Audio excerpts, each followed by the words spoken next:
Welcome to Midwest Paranormal Presents Paranormal Soup. I'm your host, Jason Bland, and tonight we're having returning guests together for the first time together, Clairvoyant Medium Debbie Anderson and Chris Lee, Clinical Hypnotherapist who specializes in Past Life Regression. Now, if you've been a fan of the show, you've seen them both on the show several times over the last few years.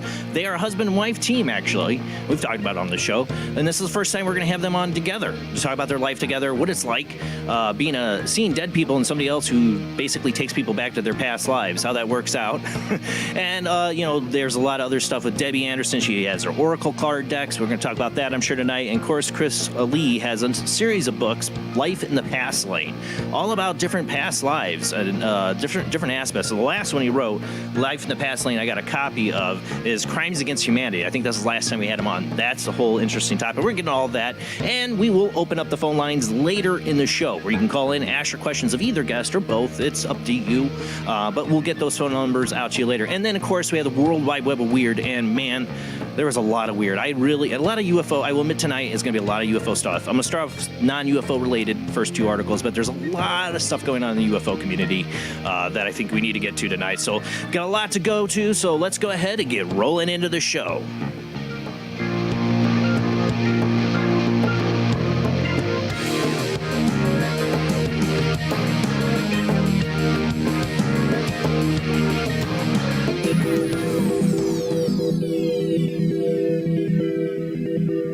Welcome to another night of Paranormal Soup. As I said before, I'm your host, Jason Bland, and here my camera's all messed up.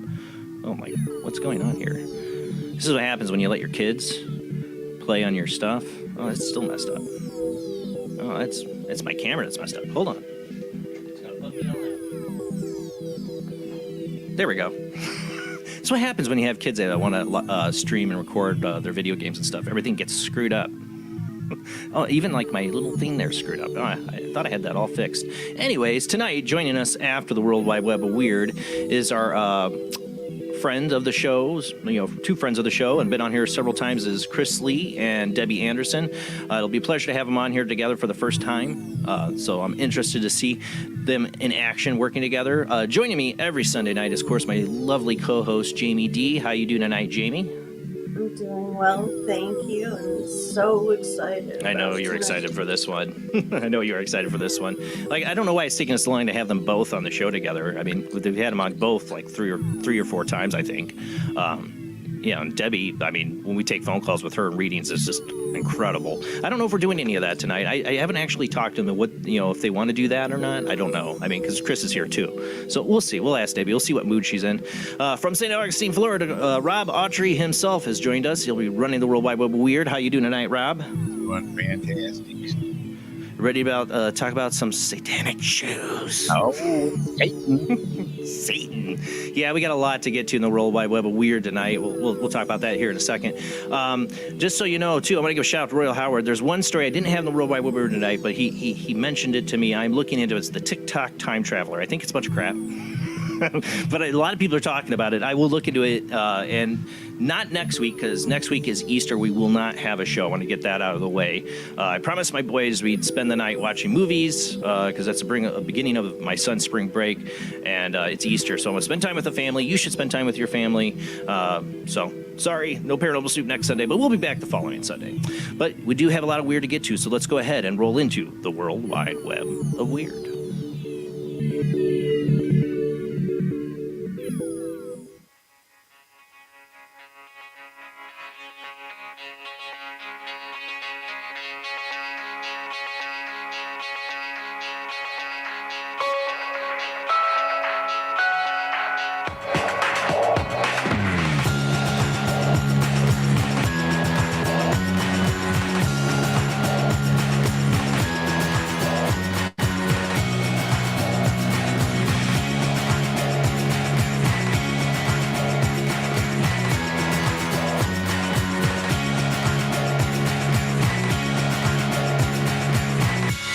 Tonight on the World Wide Web of Weird, I thought I'd start off, since everything else is UFO related later in the World Wide Web of Weird, I thought I'd start off with the first one. It's been, I've been seeing a lot of people post about, is rapper Lil Nas X. I'm sure I sound like an 80-year-old guy. That Lil Nas X guy, I don't know. I don't know anything about rappers or music, but Lil Nas X and Nike, well, I want to clarify, not Nike, but an artistic creative group that gets Nike shoes, have made the Satan Nike shoe. Yes, you heard it. It's Satan. For those listening on the Paranormal Radio Network, we are a webcast. We do show videos and pictures and, all that. But if you want to just listen, I'll narrate as best as possible. And this first one here, I don't know if you really want to see it or not, but this is the Lil Nas X teams up with MSCHF to release Satan shoes. Lil Nas X, is that how you say his name? These names are befuddling to me. I think so. It's bad enough I butcher regular plain English names or other names from other countries, but these made-up names by these rappers, Jesus. Lil Nas X is fully leaning into his new hellish aesthetic, team with an idea org to release Satan shoes. This is on the heel of his polarizing music video on the same subject. I haven't seen it. I heard about it, though. The rapper pop star is putting on a limited release of a Nike sneaker that are all about the Prince of Darkness and his kingdom, right down to the box artwork and even the shoe design itself, which features a pentagram emblem sitting on the laces. They're not leaving much to the imagination here. What are you going to say, Rob? I see it has the upside down cross, too. I just crossed that one. Yeah. The shoe body is a Nike Air Max 97, which MSCHF, the company behind this campaign, has reinvented with the Nas X new Montero song and video in mind. It's got a Bible scripture embezzled on the side, Luke 10:18, that references Satan's banishment from heaven. There's also 666 references toward the back of the shoe, with another number in the front of it, including which limited unit is, Word is MSHF Nike are only dishing out 660 of these puppies to the public. So if you have 6 of 666, that seems to mean you've got the 6th model.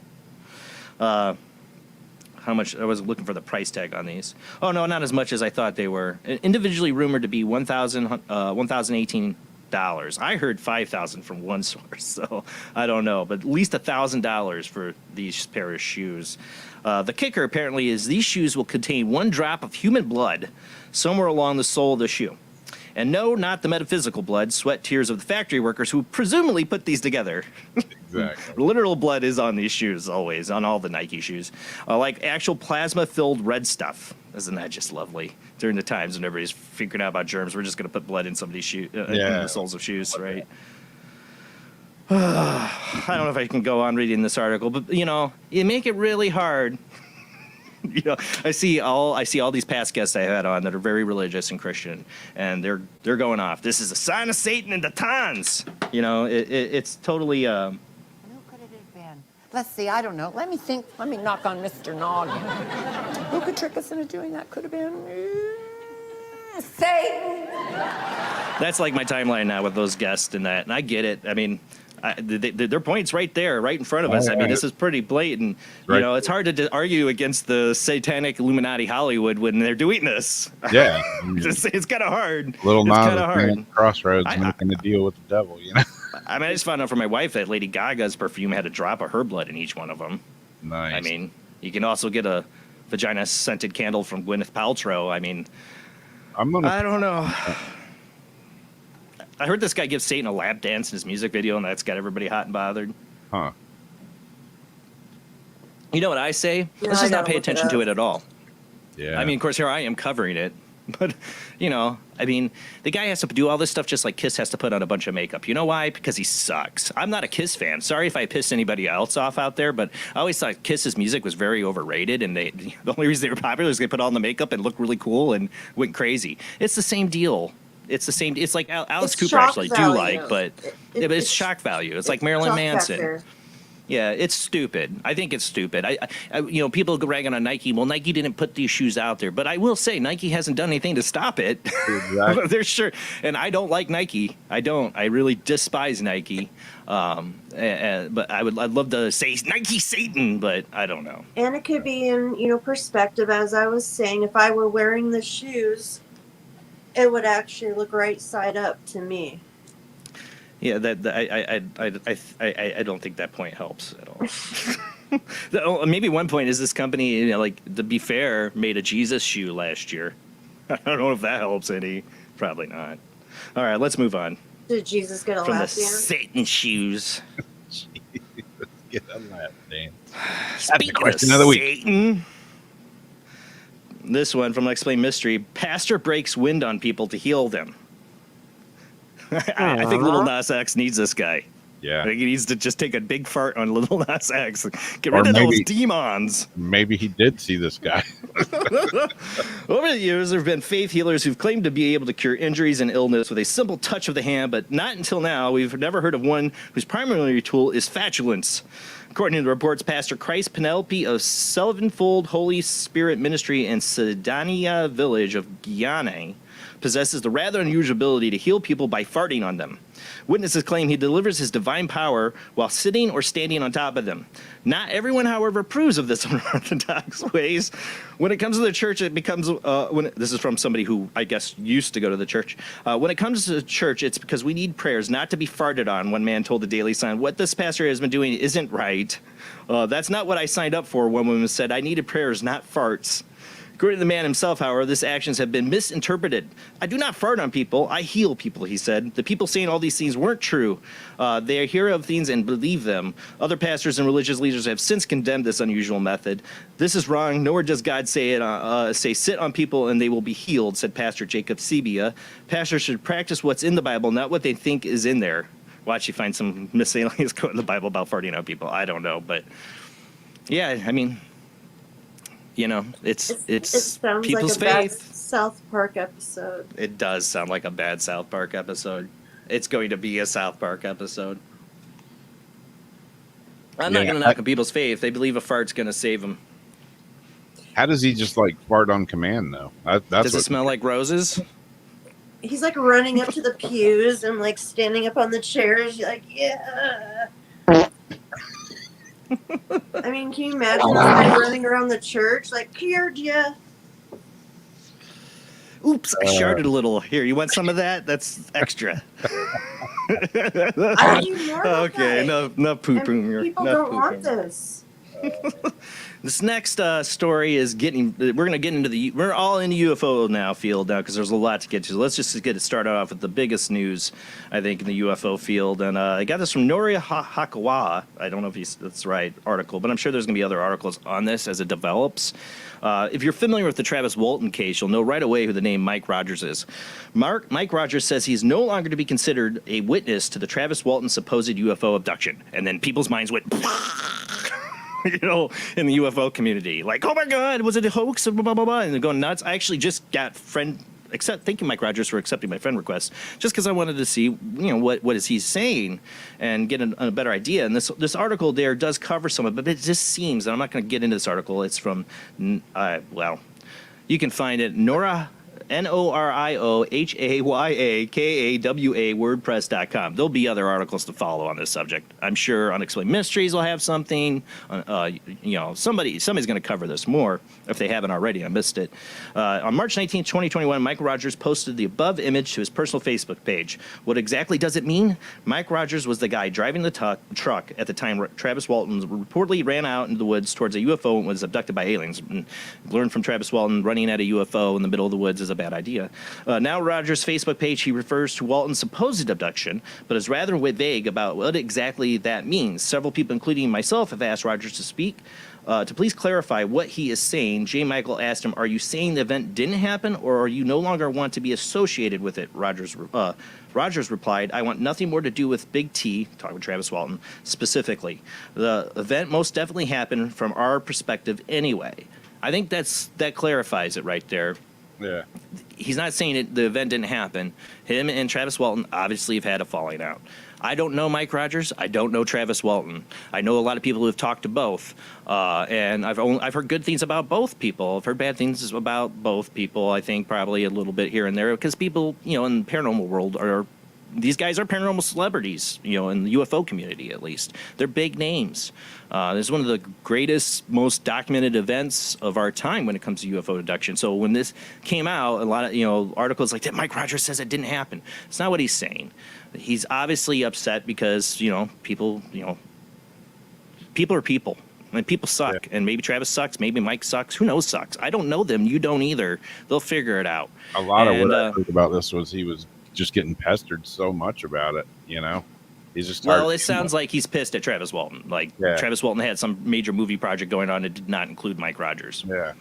And, that's between them. And I hope they work it out. And, but I think the incident still says what it is Mike Rogers is either you include me in it or I'm done saying anything about it. That's what it sounds like. No matter what type of people they are, it doesn't take away from whatever, however it happened, whatever happened together. I would just say to people, because I've seen a lot of posts about this happening in the UFO community and groups and stuff, people either putting hate towards Mike Rogers or hate towards Travis Walton, saying this was always a hoax. And chill out. They'll figure it out. We'll figure it out. I don't think Mike Rogers is saying this is a hoax. It's just that they have issues, and maybe there's some things that Travis hasn't been honest about in his experience, and Mike has more clarity to it. I don't know. This is their deal. They'll work it out. So, big news in the UFO community, but not. I honestly don't think it takes away from the case or the evidence so far that I've seen, and let the two guys figure it out. All right. Next up, this article from Yahoo News I saw, and this video is interesting, but what interests me is the article. Here's the title of it. This is from Andrew Paul from Yahoo Life. Why are people mistaking what is clearly an alien for a ghost in the security cam video? All right, we're going to show the video in a second. Sigh. This is from him. How many times do we need to go through this with everyone? Listen up. Ghosts, contrary to popular opinion, are not real in any way, shape, or formless form. Oh, really? Aliens, on the other hand, are absolutely provable entities, and we will entertain no alternative opinions regarding the subject. Now, I don't know if he's just being crass to be funny. I don't know. A couple years ago, the internet thought it was amusing to assert that Dobby, the fictional magical elf from the make-believe Harry Potter movies, made a cameo in women's home security footage. We played that on here. When it was so obviously an extraterrestrial rummaging through their garbage cans. Now people seem to think it's funny to run the same goof again for yet another home recording of an outer space visitor. So this person right away, this is an alien. Ghosts can't be real. It's an alien. As reported by local news channel WKYC, Ohioans have recently been sharing the image of the social media what they claim to be a potential ghost, obvious alien child, sprinting down a neighborhood street. Around 10:40 p.m. on March 10th, local police in the town of Mentor arrived near the vicinity of Bellflower Elementary to look into reports of a 7-year-old girl running around the area. A child supposedly matching the description was spotted by one of the cops who added they were surprised by what they saw. The person appeared to be a small child running rather erect and too quickly to be a child. In the end, the suspect was never actually located despite repeated searches of the area, leading locals to muse on the incident's supernatural nature, which is absolute hogwash because it's clearly unequivocally an alien toddler. Perhaps even the small alien toddler from a couple years ago, although we are obviously hesitant to make such potential outlandish logical leaps. This is his article. I don't know if this is ghost or alien. I get the point. It's like it could be an alien. I'm all with that. But to say that ghosts don't exist, come on, man. All right, go ahead. Ghosts aren't real, but aliens are. Mm-hmm. I see. It's the clothes reflecting off of the IR But of the camera. it's interesting that the cops note in the report this what they saw moved way too fast to be a child. I don't know. I've seen my kids take off pretty fast. I've tried doing some zoom ins of it as best I can to try to get it, but it's, of course, blurry. That looks like someone running off, and there's headlights behind it, the IR of the camera. I mean, somebody's You can little kid see was out the there running legs around if and then that's the body case. right there. You see the torso and the legs. Still doesn't mean it's not an alien. Aliens have torsos and legs, Jamie. Pretty stocked. Or a ghost child. Pretty stocked alien. Could be. Yeah. I don't know. But that article kind of bugged me. Sweatshirt.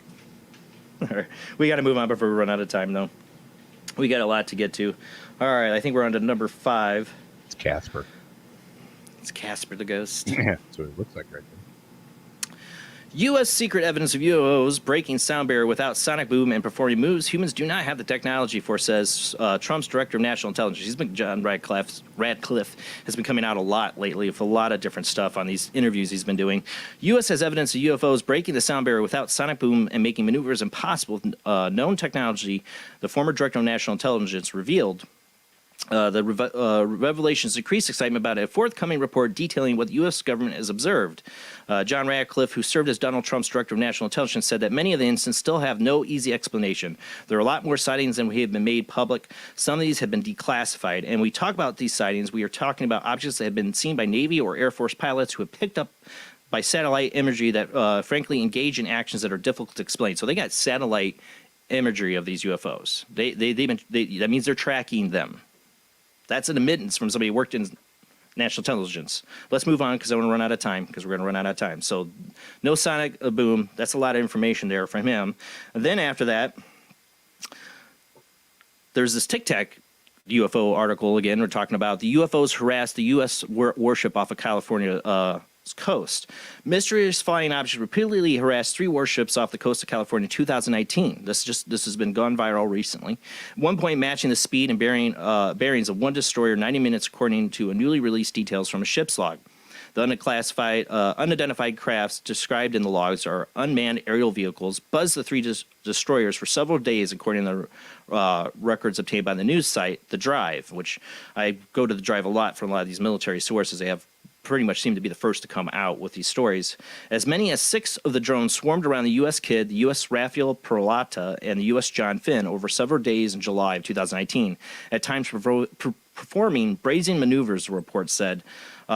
Kidd reported a UAV overhead. One of the ship's log entries from July 14th, white lights identified hovering over ship's flight decks. 2 UAVs spotted off the starboard wing, Raphael Peralta, I don't know if you said log red, followed by another entry of 6 minutes later, 4 UAVs spotted on the starboard bridge. The Navy vessels, which are equipped with sensors, radar, thermal imaging, and electro-optical systems, were nonetheless unable to track the drone. So our best technology, we're able to not keep track of these things. Isn't that heartwarming? Because you better hope it's aliens. Because if that's China or Russia doing that, wow, we really gotten behind. So all that, and we've talked about this show the last several months, ever since Senator Marco Rubio put in that legislation that all the agencies have to file a report, I think by this June, of what they know, any evidence they have, reports of UFOs, right? So we're all waiting for this big buildup. Something's coming. Yeah, and what have I said about that? This is from hotair.com. We're getting a lot of hot air up our ass. Military intelligence agency stonewalling Senate UFO report. Last December, we discussed a directive from the Senate Select Intelligence Committee for the Pentagon's Unidentified Aerial Phenomenon, UAP Task Force, to produce a report on the military investigation into unknown vehicles intruding into restricted airspace. The other was included in the Annual Intelligence Authorization Act, and the effort was spearheaded by Senator Marco Rubio. The report was supposed to be delivered within 180 days of the signing of the IAA putting the deadline to June 25th. So it's June 25th. Sadly, the chances of a UA task force meeting that deadline are now quite unlikely, assuming they're able to ever produce a report at all. As political reporting this week, the task force is being effectively stonewalled by multiple military intelligence agencies who are resisting requests for classified material, or in some cases flatly refusing to cooperate. And without that cooperation, assembling an actual useful report on the type of for the Senate requested could be proved impossible. So there you go. I told you. What did I say? What have I been saying all along? That we're not going to get anything. Yep. If there's anything good, they're not going to. They'll do whatever. They'll just totally deny it. They'll get a judge railing at them that they have to release it, and they'll still stonewall it somehow. It's just going to be that way. There's no way if they have anything that will reveal it. They will. Yeah. Nothing super serious. Super serial people. There's UFOs, but it basically comes down to. The truth. That's what our government's always telling us. We can't handle the truth, and maybe we can. It's not like it's not like we've all been so civil lately. It's not like we don't get offended about everything now in the world. Yeah. So maybe they're right. Maybe we can't handle the truth. I don't know. But that's it for the World Wide Web and Weird. Tonight, our guest is Clairvoyant Medium Debbie Anderson and Clinical Hypnotherapist Chris Lee. I see Chris. Let's make sure we got Chris in there. You there with us, Chris?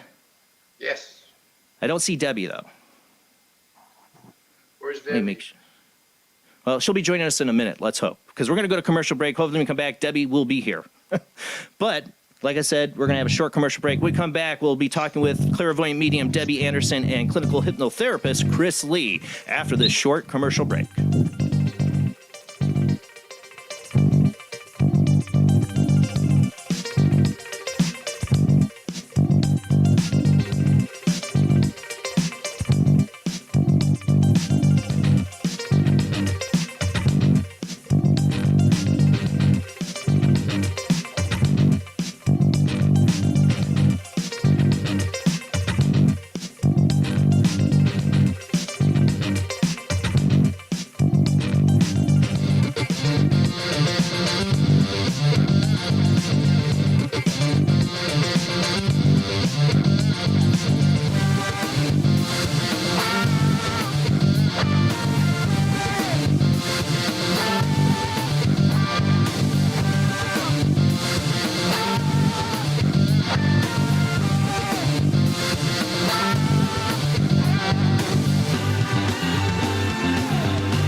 Join us every Wednesday night at midnight Eastern Standard Time for Weird Wednesday, the live stream, with your hosts Jamie, the Living Dead Girl, and Rob, the Phantom, where we'll talk about all things paranormal, including zodiac, astrology, tarot card and oracle card readings, live ghost boxing and spirit communication, where we'll do Voices from Beyond, the Cold Case Files. So we hope you join us live on Facebook and YouTube every Wednesday night at midnight Eastern Standard Time. We hope to see you there. Bye-bye.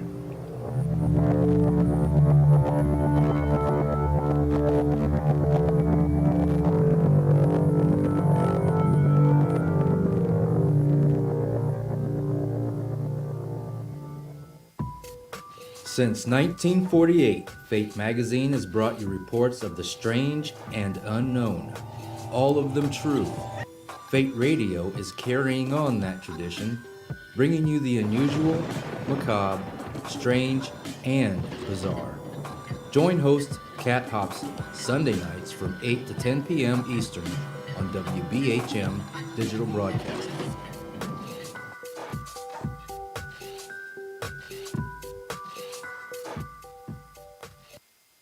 Of the second kind, physical evidence of a UFO. Close encounters of the third kind, contact.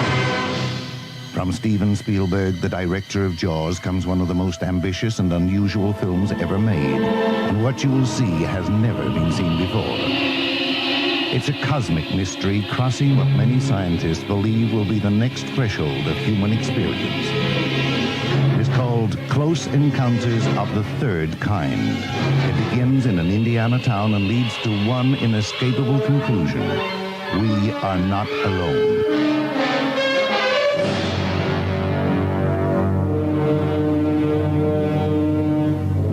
Close Encounters of the Third Kind, Certificate A, now showing at the Odeon, Leicester Square.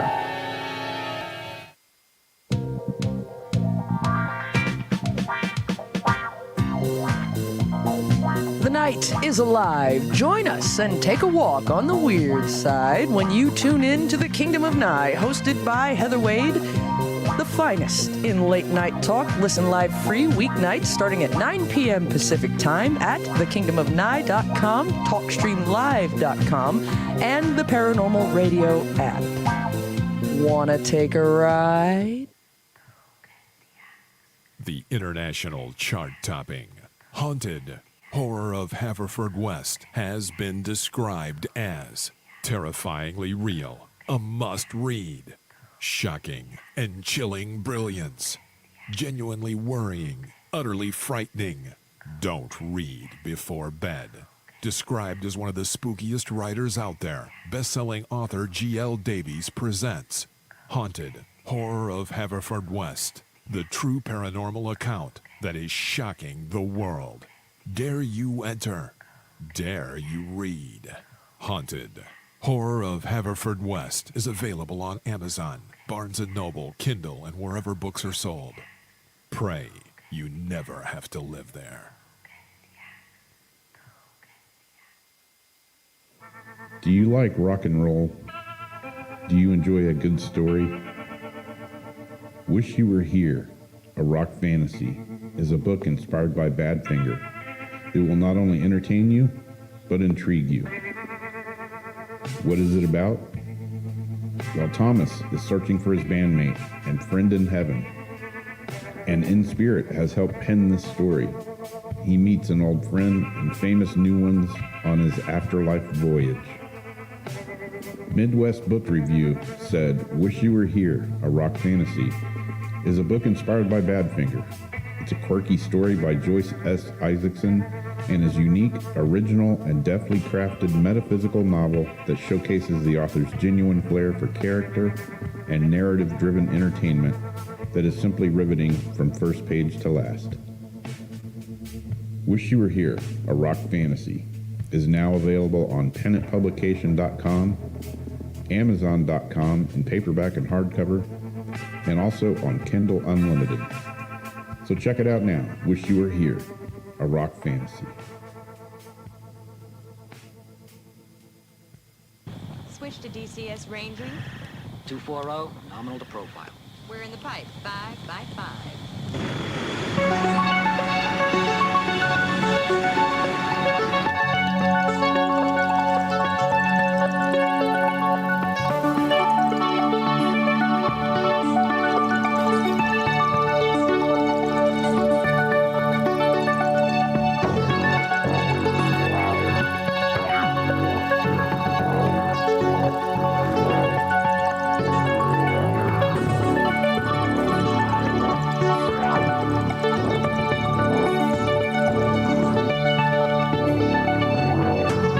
Tonight on Paranormal Soup, we have guests Clairvoyant Medium Debbie Anderson and Clinical Hypnotherapist Chris Lee. We've had both these people on the show, and it's our honor tonight to have them on together for the first time.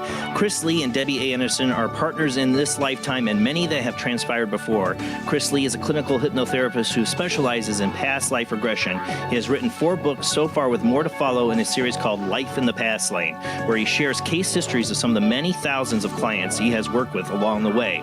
I see dead people. Yes, that is how Debbie A. Anderson introduces herself. From a young age, she had the ability to connect and see spirits. For 35 years, working as a clairvoyant medium, she has united people with loved ones who have crossed over to say hi, get closure, or maybe find that missing will. She has raised the vibration and shares the positive using the oracle and affirmation decks she has published, teaching others how to shift their energy to tap into the self in a focused and balanced way. And yes, they are married to each other, and they work So today, during this time, I'm going to get them to share their journey together and how they balance their working lives, which is a different and made them successful. And of course, we will open up the phone lines later in the show after the next commercial break. We will open the phone lines for you guys to call in. We've had both these guests on separately. This is our first time together, so I'm so excited. So let's go ahead and get rolling into it.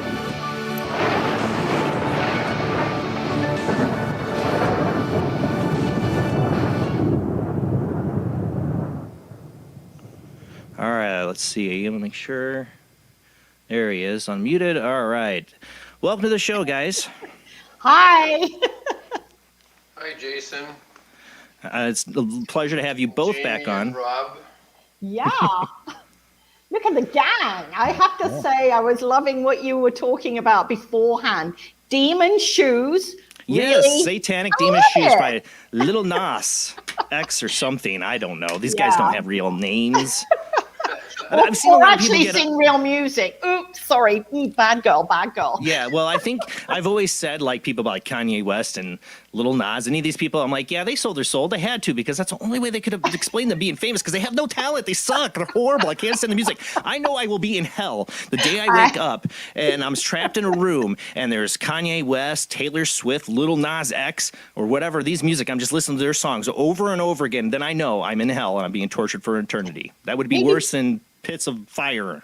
Maybe that's what the government do when they try and brainwash. That's the kind of music that they play. So in the end, you go, please give me country and western, anything. Right? I don't know.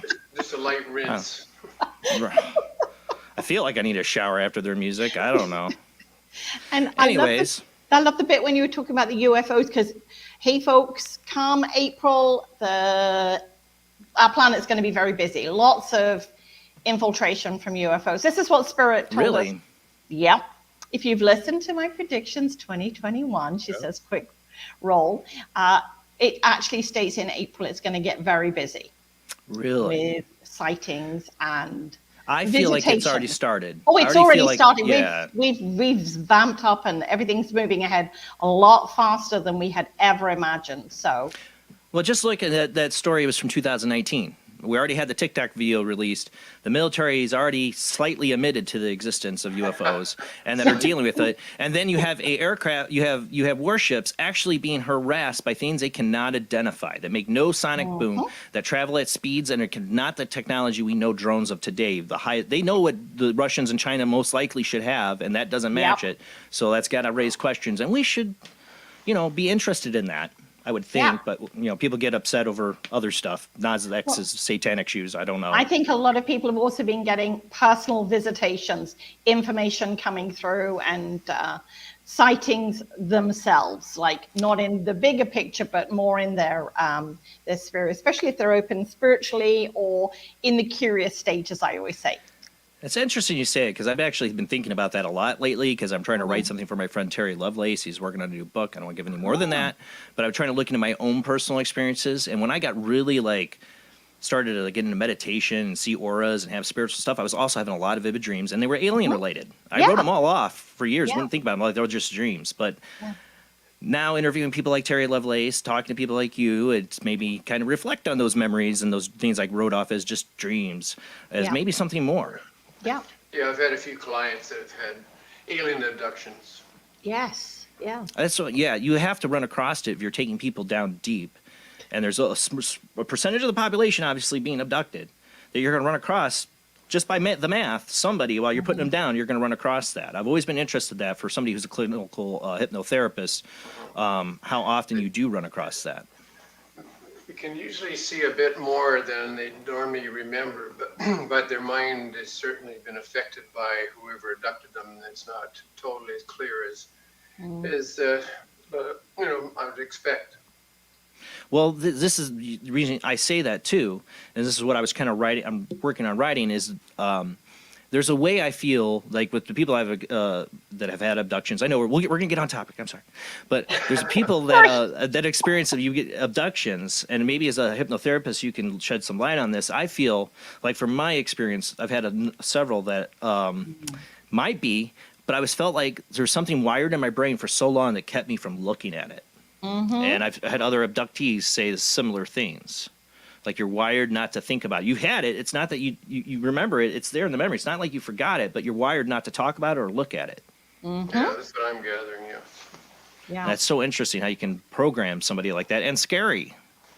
Well, I think we're programmed regardless, okay? Like if anybody watches social media or the TV or anything like that, everything is being programmed in the way it's being transmitted to us. So where would there be a difference with us communicating and connecting with the outer worlds, whether it's spirit or aliens or I like to call them just interplanetary people, because that's what they are. You know, if we put ourselves in the realms of thinking we are the most intelligent planet, we're done for. Yeah. Really are. We're doomed. The universe is doomed. If we're the most intelligent planet, how does this universe even exist?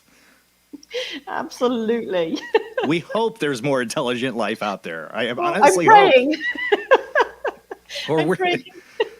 yeah, like don't tell me this is it. You know, because we got some serious problems. We do have we- serious problems. We're trying not to get onto that topic, but What's the world we live in? And you guys, you know, I've seen you guys have traveled, and during this times, I've seen, you know, you guys are out there in the world together. Yes. Doing, you know, during this difficult time. And I'd be interested to hear if you guys have any interesting stories, you know, on your travels. Well, at the moment we are in Mazatlan in Mexico. We came over in early December. It was our intent to leave mid-April, but Canada has placed some very strange restrictions upon us, so we're staying. Right. Wow. See? I wonder So you- if that was meant to be. So if I step Yeah. back to the point when, after meeting Chris and I came to Canada, somebody said, so is Canada going to be where you know, that's going to be your country where you live? And I said, for now. Now that was in 1997. And at that point I'm going, okay, all right, I'll keep that possibility. It just came open. out of your mouth and you noted, oh, I didn't say yes. You said Exactly. for now. So who knows where the future's going to take us? And, you know, for now we're riding the waves of, Yeah. Spirit- If you're to be stuck anywhere, this is a good place to be stuck. yeah. Right? If I, do I want to be stuck in Canada or Mexico? Yeah. Yeah, weather-wise, Mexico for sure. Absolutely. 82 today here. Oh, Yeah, it's not been that warm. I have to say, whine, weep. We haven't had the heat due to the, I think it's called the Great Solar something, where the sun is dimmed. solar and- maximum. Solar maximum, that's it. I always trip over that because I think of it being minimum, not maximum. So, so yes, we haven't been embracing the hot heat that we have usually embraced here. So Usually by now it'd be in the higher 80s. yeah, and Yeah. it's not. It's quite cool. Blankets. Notice, Yeah. Yes, Yeah, I notice see. No, you're wearing we've both got sweaters. jackets Yeah, on. you're in Mexico. Really, it's still better than where I'm at. I'll tell you that right now. Absolutely. Well, the nights go down to about 50, 52. So Yes. there's no So- heating system. They don't have heaters here. No. Oh, yeah. Well, they're not used to it. Yeah, I've heard of that. Yeah, yeah. Well, you know how to bear the cold. It's all those Exactly. poor people Go that live down there are not sweaters. used to it. So, how did you guys? Now, let's start with like how you guys met. Like I said, the first time I've had you on the show together, you know, we've talked a little bit about your guys' relationship on the show, but not that much. So let's get together. How did you know, Chris Lee and Debbie Anderson meet? Let me start first. What it is I took the training in Vancouver to be a clinical hypnotherapist. And I might have mentioned this in other shows, but what it was is that on the agenda was not past life. And being sort of open-minded, I'd wondered about a past life because I knew there was more to life than just, die and then where you go, or buy your way into heaven like my parents thought. So what happened was I did see a demonstration of past life done at the school on request.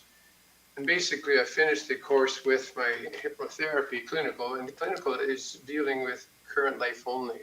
And the odds that, earlier in your life, your fear of height came when you never fell off anything. I've realized from studying on my own and then adding it to my system of past life that 99% of our concerns and problems are past life. So current life therapy is a waste of time. But now what happened is I ended up that I had a chance to go over to England, and my brother had a pub over there. And when I went over there, I ended up, somebody put on an event for me, a workshop. Now, workshops are a little bit different, is that you get a bunch of people together, and then I do a little bit of a talk, and then I slow them down and generically have them go to, remember going to a nice place and that type of thing, as opposed to one-on-one. But my very, very first event was attended by, and I'll let Debbie continue. Where'd you go? There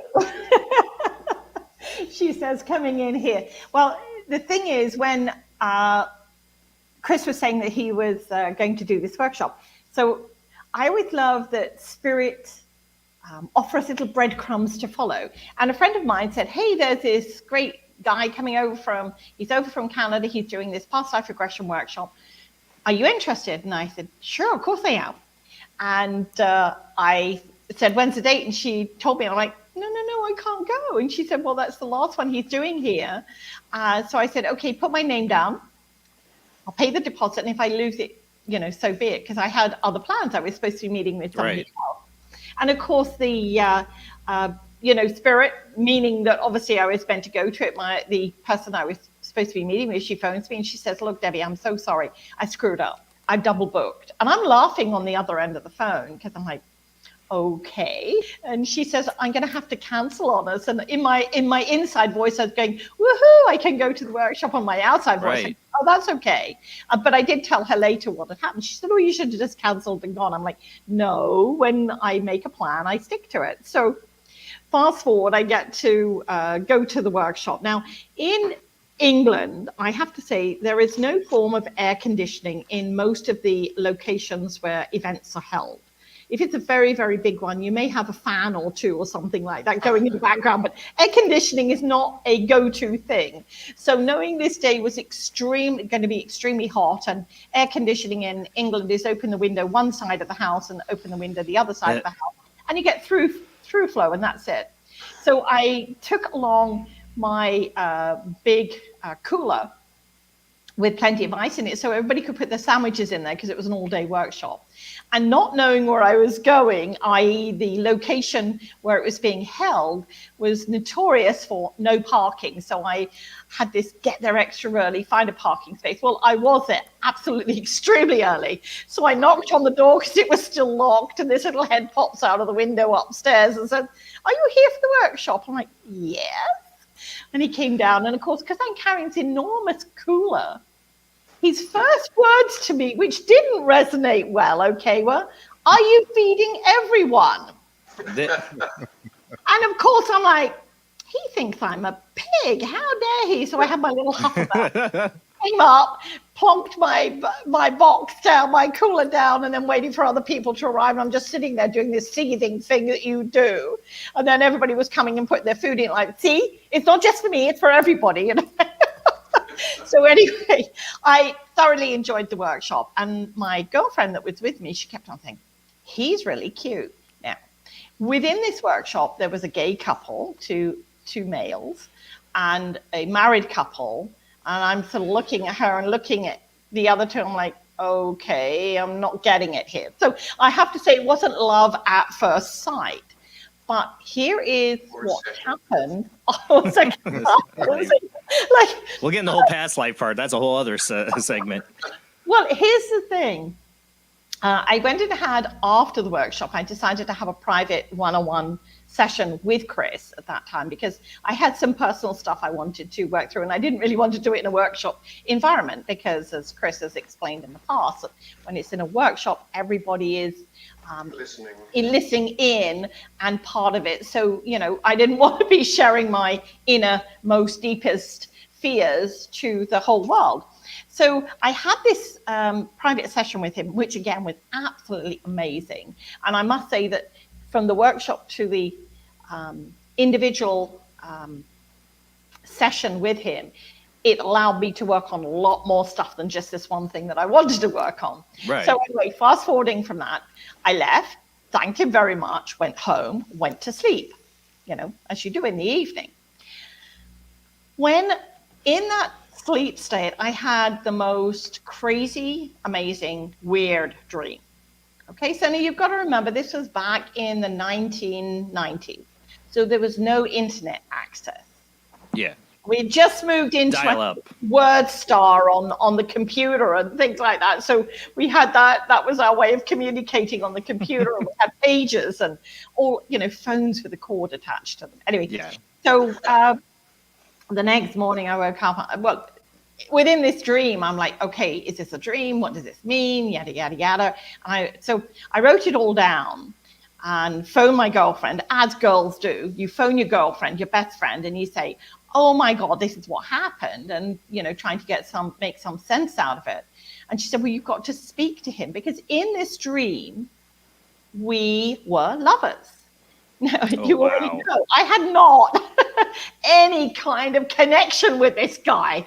I bought this cooler for everybody. I know that feeling.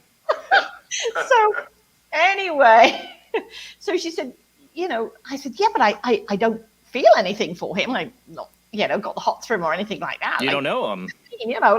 Kind of thing. So she said, you've got to speak to him. So I phoned him up in the morning and I said, is there a possibility I could meet with you later today? Because I knew he was flying back the next day, which made it even more sort of urgent as far as, I could see. So, of course, I typed out this whole story. And in fact, it's in my, I put it into one of my little books called Telling Tales, because it was it would make a fantastic movie, by the way, if you know of anybody that's into movies.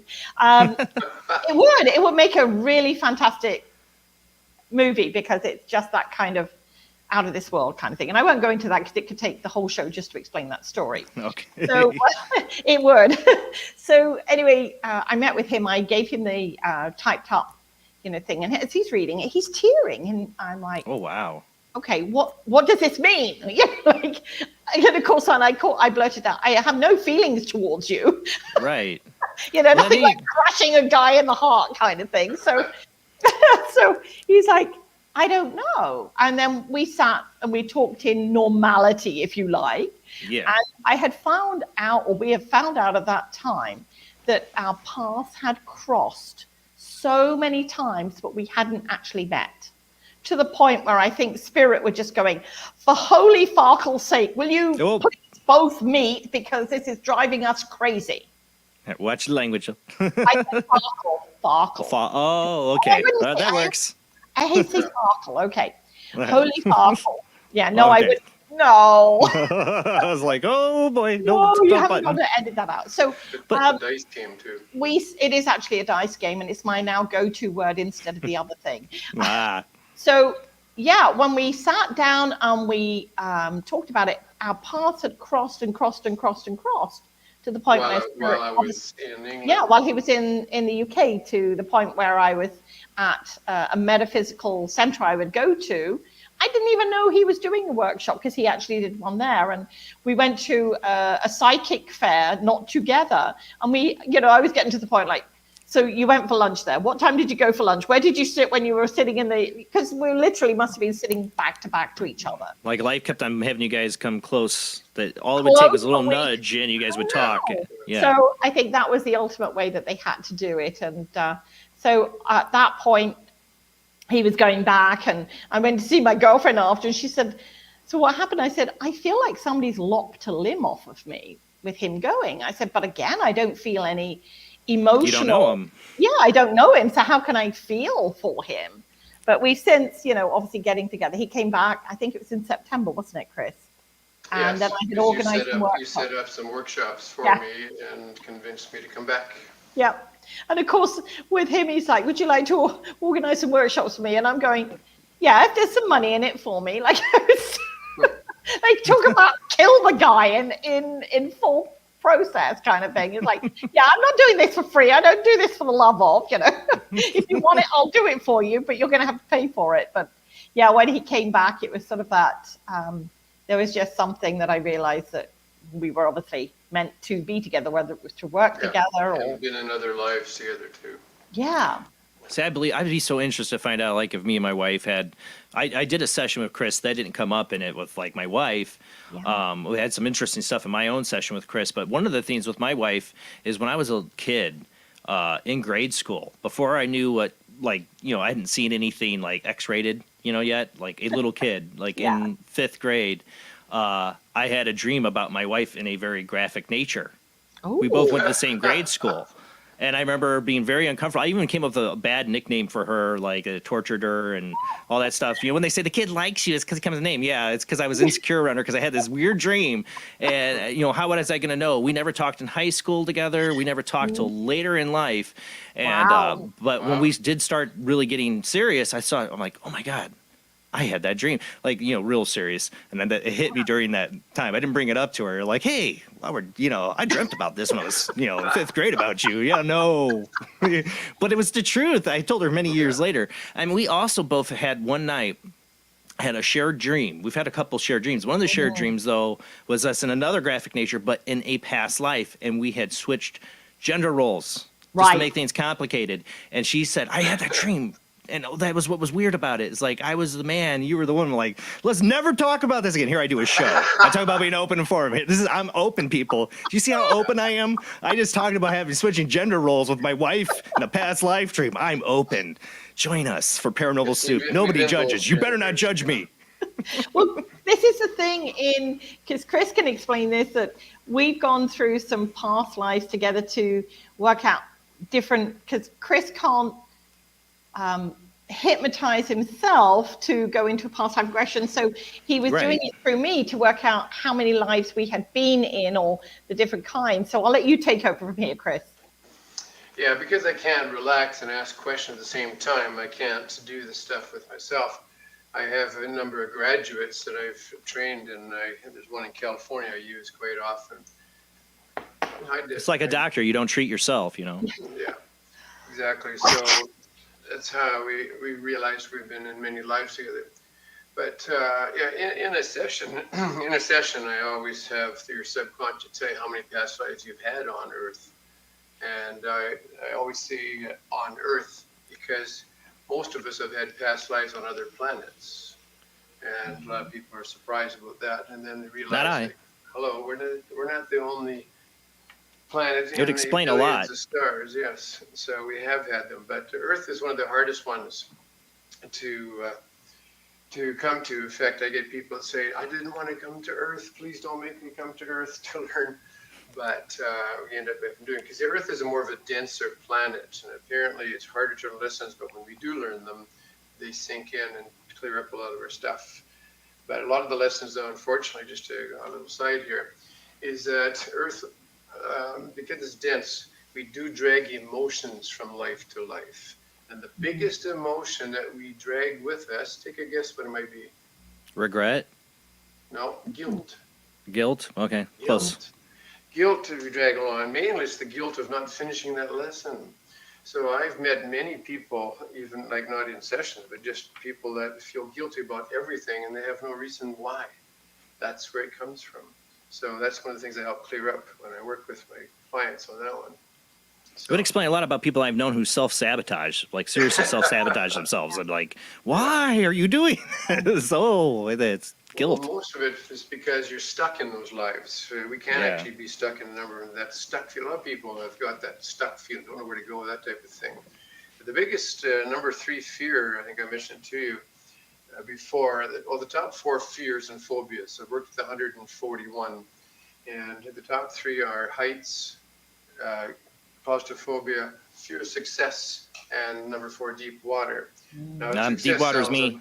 Yeah, the success sounds like a little bit different than the rest, but really it isn't, because if you were killed in a past life for being rich or successful, and your current life, your subconscious says, don't get too rich, they killed you. Even though it doesn't quite happen anymore, it doesn't have a timeline. So, but it doesn't, your subconscious doesn't care. Yeah. That's why you sabotage yourself a lot. No, that makes so much sense. When you say the word dense, I think, dense, like we're stupid. This is a stupid world half the time. Heavy dense. Think of thick. It's thick too. stupid. So when you think of well, it is in the UK. Well, other planets we do learn lessons clearer, easier. You were saying about the deep water, Jason, and that is something that I'm a fairly good swimmer. Okay, like I can hold my own. Yeah, not swim. me. Or I used to be able to. I don't know so much now. I don't do a lot of swimming, but I used to. And one of the past lives that we went through, that Chris was my father. I was his son. Oh yeah, bring that one up. See that? Watch the language, but that was my exact thought. But yes, I was his son, and we were on was it a fishing vessel? And it was going back, in the days where there wasn't search and rescue, definitely. Yeah. And there was a storm. I was, I think, 7 or 8, maybe a little younger, but I would help wash the decks and, help the cook and whatever, like little kids would do in those days. And he was obviously a fisherman. And anyway, the ship hit some rocks. It went down. We got thrown overboard. And of course, Chris, being my father, was trying to hold me up because sailors in those days could not swim.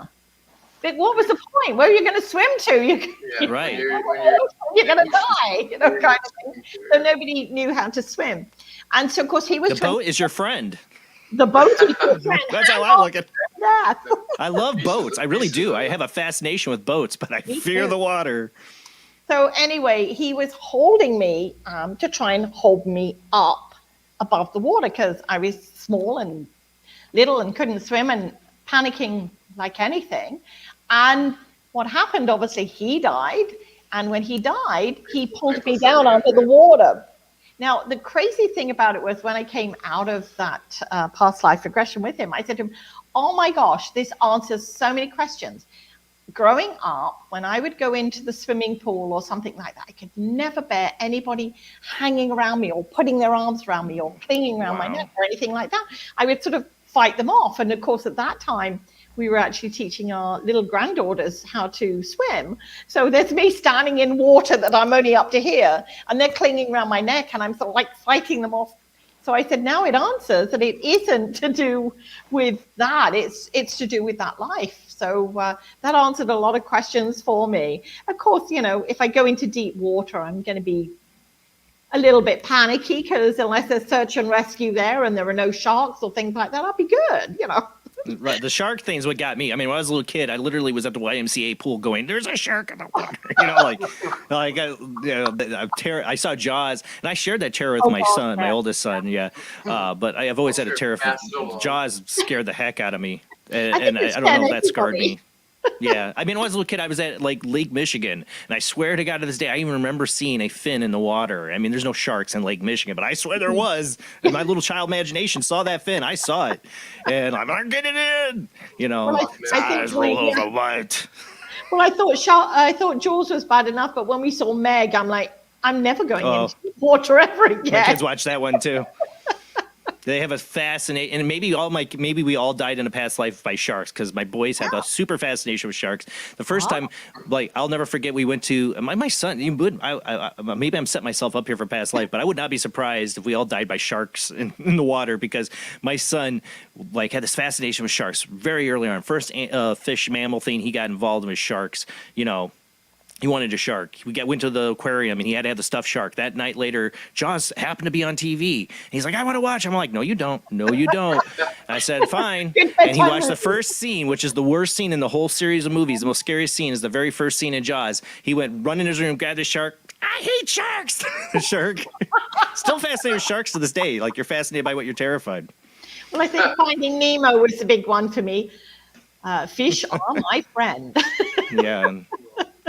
Yeah, as long as I'm eating them. With chips. I have to pull up, Chris. Debbie Grassberger Schmoll said, I found out this week why I can't stand anything touching my neck. Those past life fears are real. So, yeah. Yes, I did a session with her a few days ago. Yeah. So, with Debbie. Yeah. Debbie, so I was trying to look for that comment. Yeah. Yeah. I get so many comments that just go by. I missed that one. I know. It's like. She also said she's never missed one of your shows. No, she has not. I know, Debbie. But speaking, it reminds me, people on YouTube, if you want to help out the show, we do have Super Chat again. It should be on there. I reinstated that. I got knocked off because of some other stuff. But if you want to donate, you can with Super Chat. Shameless plug. Anyways, back to the show. So you guys, you both have these different outlooks of basically what happens to us after we die. You, Debbie, seeing dead people. Chris, you seeing what happens to people after maybe they move on from being ghosts or the next stage in the life. How does that work out for you guys together, philosophy-wise, living-wise? Is it a team effort? You guys, to me, you guys are getting pictures into like the biggest questions of life, or the afterlife, I should say. Well, when we go on tour, in fact, ironically, 2019, Canada has 10 provinces. They're like a state, except they're bigger. And I was in all 10 of them, and Debbie was in there was 9 of them. We just toured a lot, and we'd go to different venues, a lot of like bookstores or metaphysical stores that would host us. And they get the people in, and when I first started doing this years ago, I would go out and just do my talks and then sessions. So I find also just to explain, I do a 2-hour talk to explain what it is I do, what hypnosis isn't. And that's why 84% of the people that come to my talk book a session, because they dispel the stupidity of hypnosis, lasts of control, all that kind of crap. The Hollywood hypnosis. Yeah. Swinging watch. But then when Debbie started coming along, at first she just helped me set up and stuff like that. And then we started realizing that we should have her doing her full evening of clairvoyance rather than one-on-one. This way more people could come in. So it's actually worked out fine. We go to an area, I do the first talk the first night. We drive in and then I set up and do mine that night, because the next day I do sessions. And then that night Deb does her evening clairvoyance, and for a couple, 3 days. But ironically, when we were so busy in 2019, we thought 2020 off. Yes. Well, you sure got it off. We had no I know. Yeah, we had Did no we know choice. something? Right. Insider information. Well, you guys, the other thing I find interesting is one of the hardest aspects, like I brought up for my own personal thing, is me and my wife having this weird dream where we switched gender roles, and you want to talk about awkward. I mean, you mentioned, it's a lot for when you get into past lives and the spiritual like this, for people to handle when you talk about, I'm sure Chris has done sessions with people where they find these relationships like yours that change different roles, like father and son. Like that's hard one for people to swallow. And maybe that's the main reason why we're not allowed to totally remember our past lives. Well, I have to follow on from that. He's killed me. See, that's a hard one. Literally, he poisoned me with wine. One life. I know. He's been my daughter in a life, and we've done all the various roles and different things that have happened. So, I suppose we're very blessed because we're open to that. But yeah, I can imagine have you ever had that conversation with your wife to see if she'd had a similar type of dream after you got together? And well, that's what I'm saying. We shared dreams, and that was one of the ones we shared, was us having this intercourse in 2 different gender roles. I believe she had a similar dream around the same time period. Maybe she didn't, but maybe it was just me. I think pretty sure she was just make me feel better. I don't know about it, because I had the dream for sure, and it definitely freaked me out, weirded me out, I will say. Explains a lot, though. Days, I was the cowboy, you were the cowboy at the other time. Yeah. Sorry. Go ahead. No, go ahead. I was going to say the wonderful part about it is because we've explored the different past lives through me. For both of us, it's allowed us to understand some of the different elements of our life. And, in fact, Chris makes wine at home when we're at home. So I trust him. I do drink it actually. So, but if I die of being poisoned, check wine first, okay? She just waits till he takes a drink. Yeah, you take it first.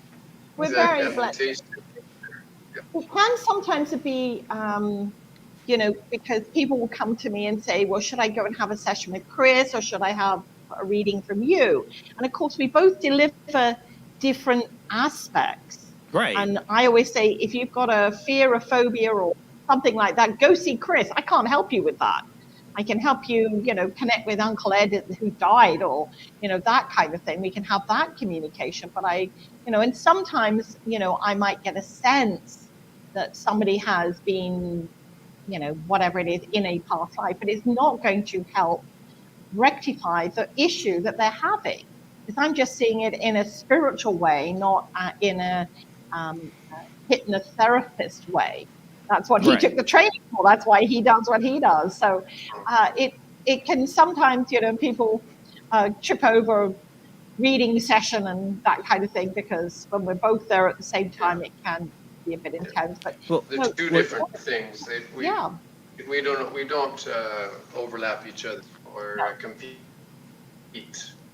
Debbie is really, really, really active. She does not like her clients to tell her any information. Yeah.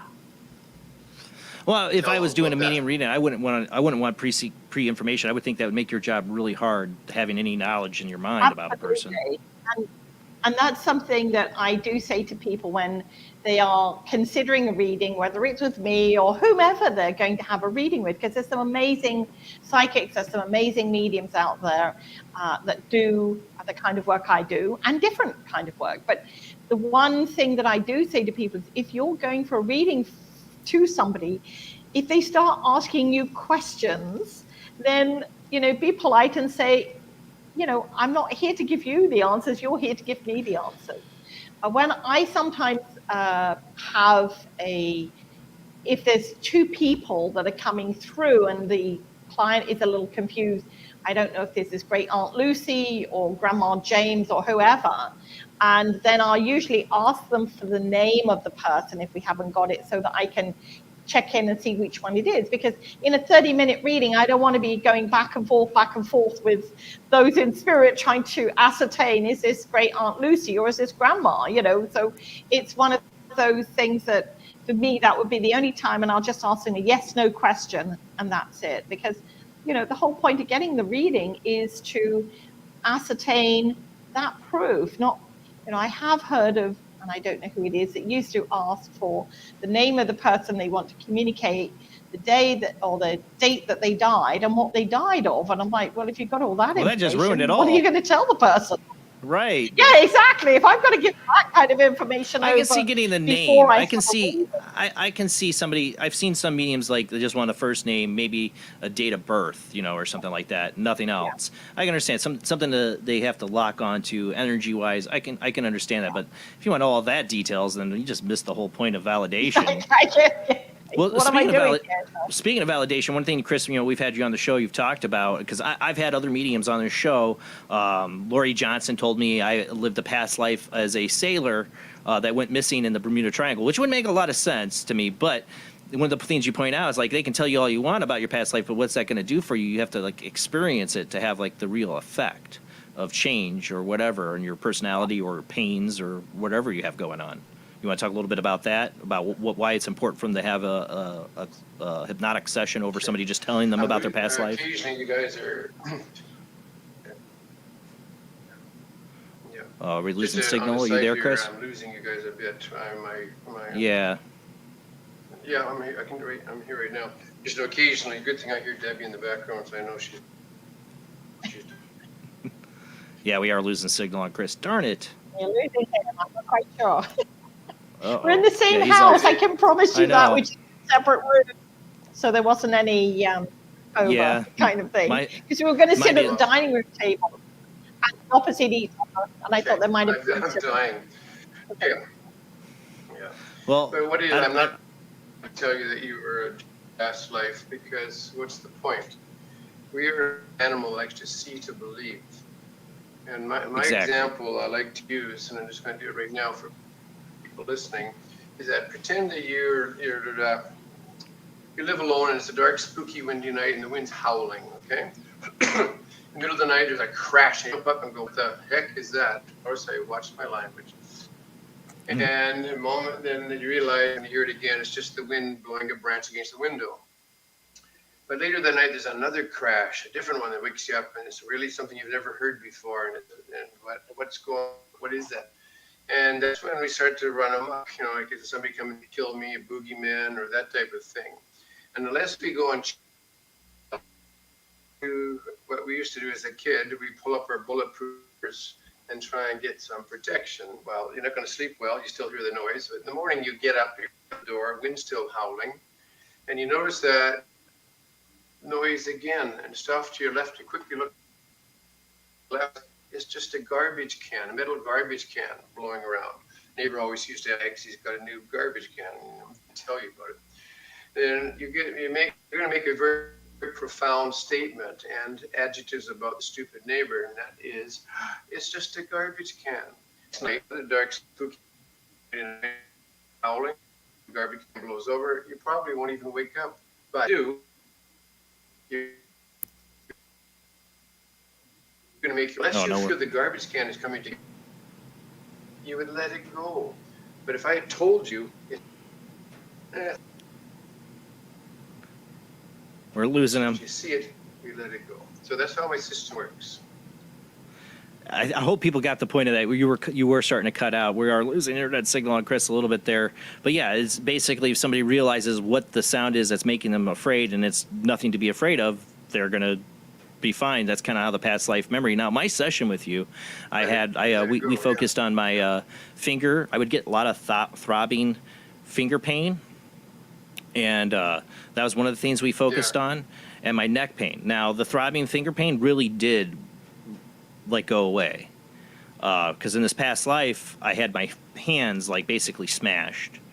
I was a witch. Yeah, it was a dungeon. The neck part was still part of that dungeon theme where I tried to where I hung myself, but the neck problem I still have, not as severe after that. So I might have to have another session, or is that what I think you've told me before? As I still have the neck problem. Sometimes we had the past lives two too. lives in effect the same area because maybe it's close to it. Yes. Yeah, that's what I wonder, because I still got the neck problem, so I might have to do another session. It was really interesting. Next time we do it, I definitely want to get myself at a better setup, because I felt like I had too much noises outside going around and all that. Like, it was just, there was stuff that was starting to distract me, and I got to next time try to set that up better, because you did it over Skype, and that's basically nowadays you definitely have to do a lot of it over Skype. Yeah, totally. It worked very well with Skype, actually. So with Chris, because and again, as long as you've not got all the background noise or the cat jumping on your lap or the dog barking in the corner, those are the big things that. I live right on a busy road, so it was all these cars that kept on going past and outside noise. I'm like, now I'm hearing it all. Headset. Yeah. But you can use sound to make you calm. One time in England, I had 3 people in a group, and I had slowed them down, and I give the instruction that if you are aware of other sound. And he froze. They will be decided to have their bell ringing practice. And it didn't have a really bing, bing, bong, bong, and it echoes a lot in England. People were sinking deeper into their chair. Okay.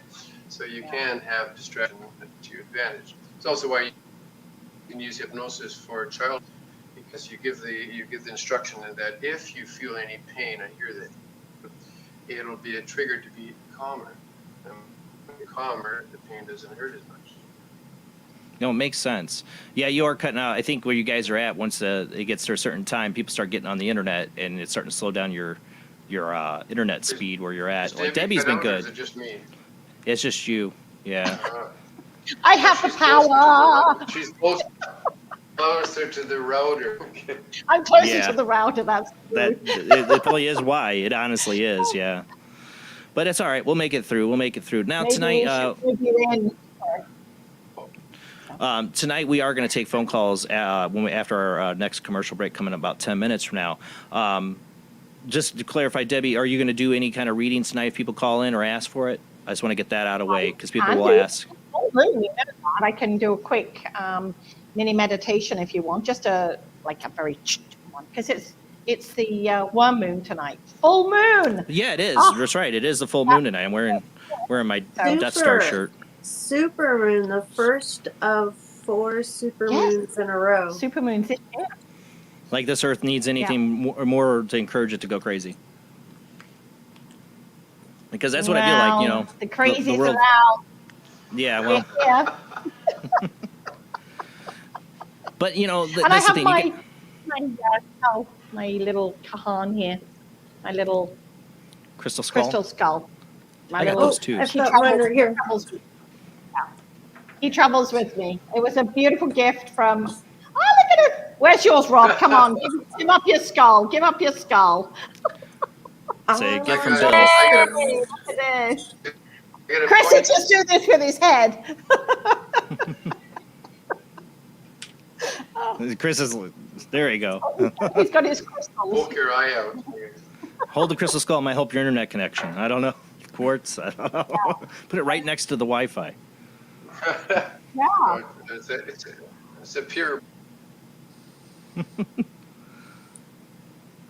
Yeah. Oh, they're just cutting out. I do have, speaking of, for both of you too, I have, It was sitting with me, I have tonight, the first one of the break. I went out yeah. to bring my cats in and could see. Oh, them jeez. driving. I say I do have, like, right sitting with me a copy of a book that Chris sent me. I want to say, I want to read the little thing he wrote to me in here. To Jason, not all soul groups are from Motown. Chris Lee. I love that. And then I have sitting with me too, Debbie's Oracle cards. If you want to talk a little bit about what you have with the Oracle cards and people using them, because we've done a show on that before too. Rob's got his as well. Rob, yeah. Yeah. I love that you guys are so supportive of our work. It's so beautiful. Thank you. Yeah, I got all my cards out. I got my affirmations. I got my oracle. I mean, if somebody called in tonight and they wanted you to pull an oracle card for them, you'll do that too. Whatever we do, we'll keep it short per call. Yeah. But yeah, we can do that. Exactly. It'll be like. Yeah. Just remember, you can only do so much over the phone. But Debbie, you have blown us away before. Yeah. I love it. Well, to Chris, it's like Frozen. He's frozen. I gotta move him in. But also you guys, doing this stuff, you have to have your downtime together. You have to have your time you get away from it. And like Debbie, you're not talking to spirits 24/7, right? I mean, you tell them, okay, now it's time to go away. What do you guys do besides going to Mexico, like on your downtime? How do you guys spend your time? Watching TV? What do you guys do? A bit of everything, actually. Chris is a good golfer, and I just go and thwack the ball. That's me. I whack the ball because that's literally it. I can maybe get the ball close to the green and then take 40 swipes to get it in the hole. Sometimes Better I just. That's why I lose my golf balls trying to find yours, and then I forget where mine is. I'm like, I can't look and see and do it at the same time. I can't multitask like that. So we do that. And then I let him go out and play on his own so he can actually get a good game in. When he takes me, he very generously spends all his time focused on me getting frustrated with why can't I hit this ball and all that kind of stuff. But we do love playing cards. That is one of the things that we do love playing. And of course, the dice game Farkle, which I've never heard of that one. Another name as well, but it is. Yeah, it's a very good, fun game. That's my new word for the year, Farkle. Farkle. Farkle. I really did think you said the F word when you said it, so that's a new one. No, I try not to swear. We would never do.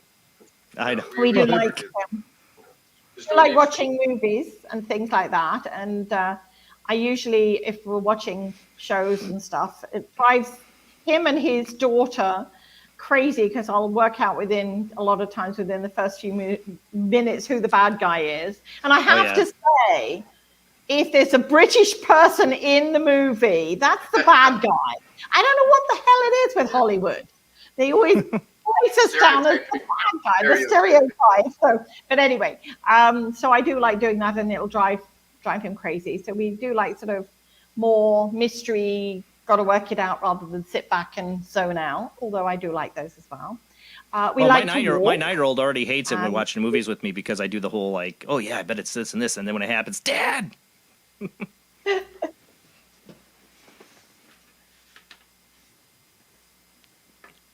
Sorry, I didn't mean to interrupt you. Go ahead, sorry.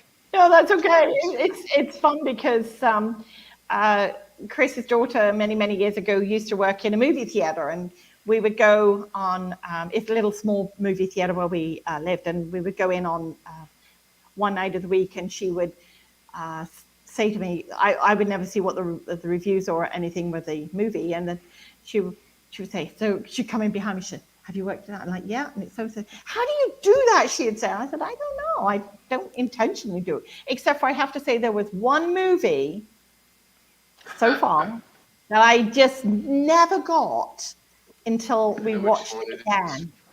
And it's, I can't even remember the name of the movie. I See Dead People. Oh, Sixth Sense.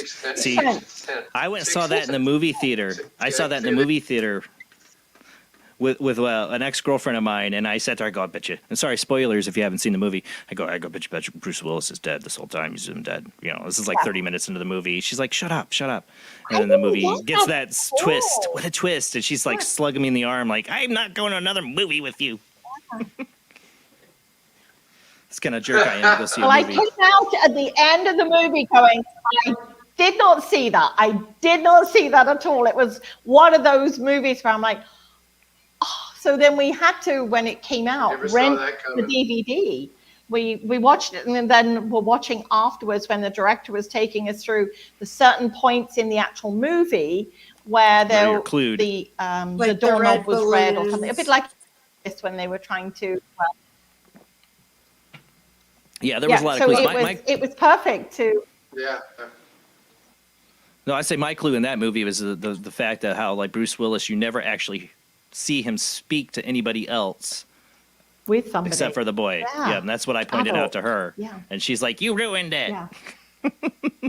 It wasn't psychic. I've just seen a lot of movies. You know, I still love the movie. I still love M. Night Shyamalan. You know, what a twist. You know. Yeah. You know, I mean, I did it in Signs when there's all the glasses of water. I go to my wife. This is with my wife. I go, watch that water probably kills the alien. Somehow that's going to set up to like save the day, all the water glasses. And then it happens. She's like, God dang it, Jason, you ruin everything. I'm like, what a twist. Can't get me, M. Night Shyamalan. Can't get me. Yeah. I see through your ploys. I still love his movies, though. The Village was just like, nah. Yeah. But, again, I saw through that one, too. Yeah, I have to say, when he sort of got into some of the other ones, I had expectations of Sixth Sense, and some of them didn't come through the way I had in my mind the expectations after seeing that very first movie. So actually, I still think a lot of his stuff is really amazing. Oh, I love it. Have you seen The Others? Take it for me. Not M. Night Shyamalan, but The Others. Have you seen that one with Nicole Kidman? You ever seen The Others? It's a very similar twist. Oh yes. I do like those kind of movies. Yes. I don't want to say any more because I don't want to spoil that one because I love that movie. All right, I have to say that. Yeah, go ahead. I was just going to say I love those kind of movies, so we do try and seek those out if we get the opportunity to watch them. Same here. We got to go to commercial break. When we come back, we're going to open up the phone lines. Like I said, if you do want a reading from Debbie, we're going to a little short reading. We'll let her do, but we don't want to take up too much of the time. So just remember, short, keep it quick, and Debbie will, I guess, give out kind of the rules to that when we come back. Or if you have a question about Chris or any information about past life experiences you've had, you want his insight on, please call in. I'll give out those phone numbers when we come back from the short commercial break.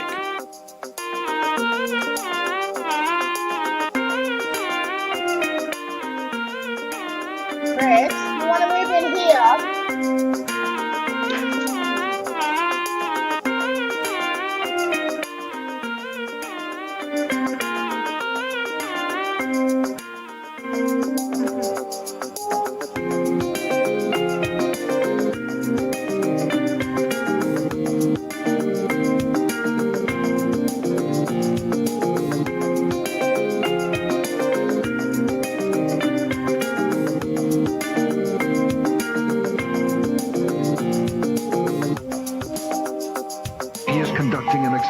Into the combined effects of sensory deprivation and hallucinatory drugs.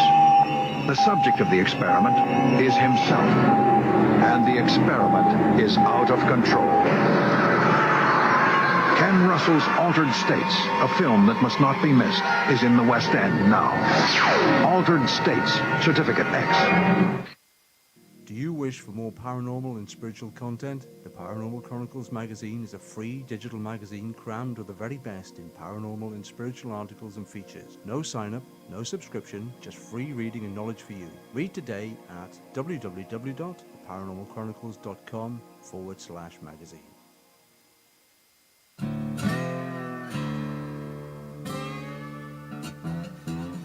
Oh, come on. I'm Southern, but...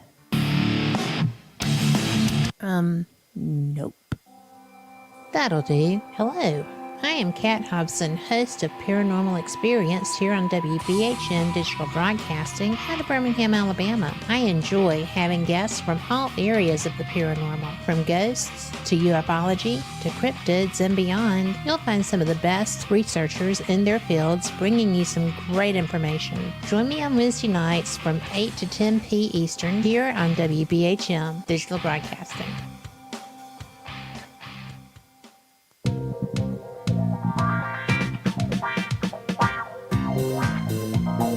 The night is alive. Join us and take a walk on the weird side when you tune in to the Kingdom of Nye, hosted by Heather Wade, the finest in late night talk. Listen live free weeknights starting at 9 p.m. Pacific time at thekingdomofnye.com, talkstreamlive.com, and the Paranormal Radio app. Wanna take a ride?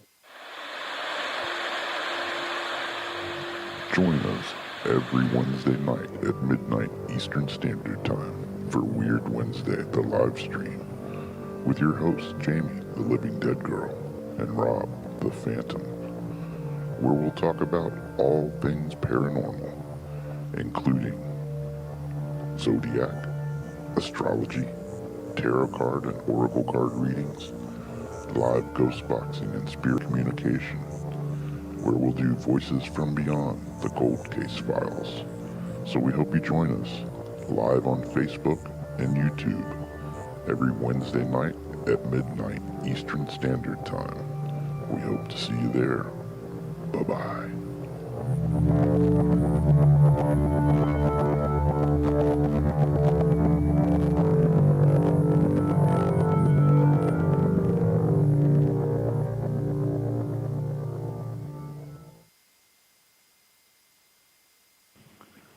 Paranation Magazine is a new paranormal magazine based out of Denver, Colorado. Our goal isn't just to give you the best paranormal content out there, but to promote paranormal unity. We're doing this by giving everyone an opportunity to tell their stories and to share their experiences. For more information, follow us on Facebook at Paranation Magazine and soon, paranationmag.com. I've Never Met a Dead Person I Didn't Like is the extraordinary travels of a young, alone, and broke psychic in the highly anticipated new book from internationally renowned psychic, medium, medical intuitive, and best-selling author Sherry Dillard. Critics have described I've Never Met a Dead Person I Didn't Like as an engrossing memoir, an empowering story of how a broken girl came to accept her psychic gift, a refreshing and fun read. I've Never Met a Dead Person I Didn't Like is available through Amazon, Kindle, Barnes & Noble, and wherever books are sold.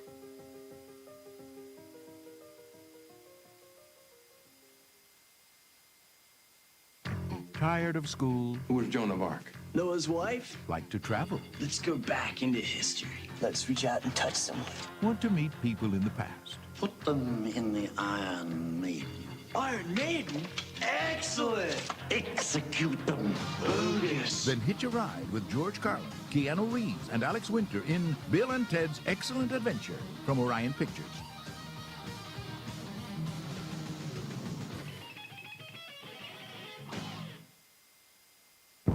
Are you intrigued by Paranormal Talk Radio? You'll love the new Paranormal Radio app from Talkstream Live.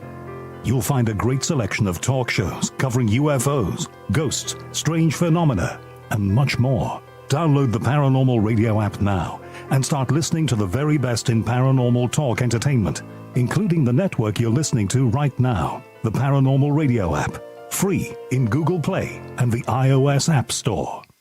The answer to the ultimate question of life, the universe, and everything is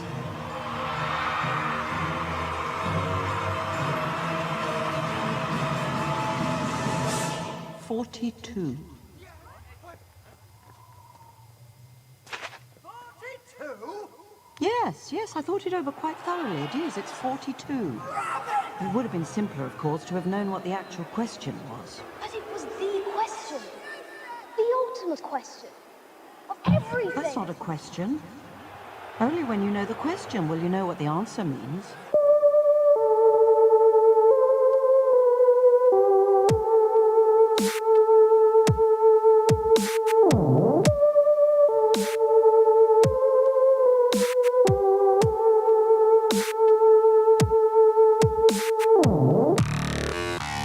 You're listening to Paranormal Soup, bringing you the weird every Sunday night. Call into the show and join the discussion. The call-in lines are 219-230-4444 or 260-225-9419. Or by Skype caller ID OOJBland00 or JBland Paranormal Soup. And now to your host, Jason Bland. Tonight, our guests are clairvoyant medium Debbie Anderson and her husband, Chris Lee, clinical hypnotherapist who specializes in past life regression. Like I said, we've had both these guests on several times on the show separately. This is their first time on the show together tonight. So you got multiple things you could ask about tonight. If you've had a past life experience, past life regression, or interest in past life, we have Chris Lee to answer your questions tonight. You can't do a hypnotic session with you on the show, sadly, but I highly recommend it. I've done it myself, and it was a very interesting experience. I do feel like it helped me with my throbbing arthritic finger pain that I'm way too young to have. Did subside after it, so that I want to do it again. There's more I want to see, so highly recommend. We'll make sure Chris gets that information out, how you can get your own session with Chris. I, again, highly recommend you check it out. He also has his books, Life in the Past Lane, which are excellent. They're all different people's past life experiences that he's recorded. I highly recommend those books if you're interested in aspects of past life. And then Debbie, she's been on the show several times, done amazing readings, blown us away. So tonight, you can call in and ask Debbie for a short reading. We want to make sure people have time to call in. So just remember, you can only do so much on a phone call, but every time she ends up blowing us away with her reading. So I encourage you to go ahead and ask for a reading if you want one. But we got a lot to get to, so let's go ahead and get back to our guests.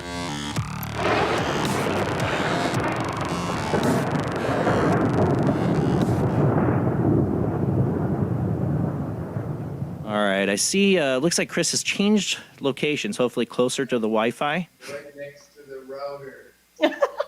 So now if he goes out, it's because Uh-oh. I have the power. You have the echo. I might have to mute one of you. I could hear Chris on your mic line. Say something, Chris. See, now I don't. All right, say something again. Again, testing 1, 2, 3, 1, 2, 3. All right, now I had Debbie muted. That's why.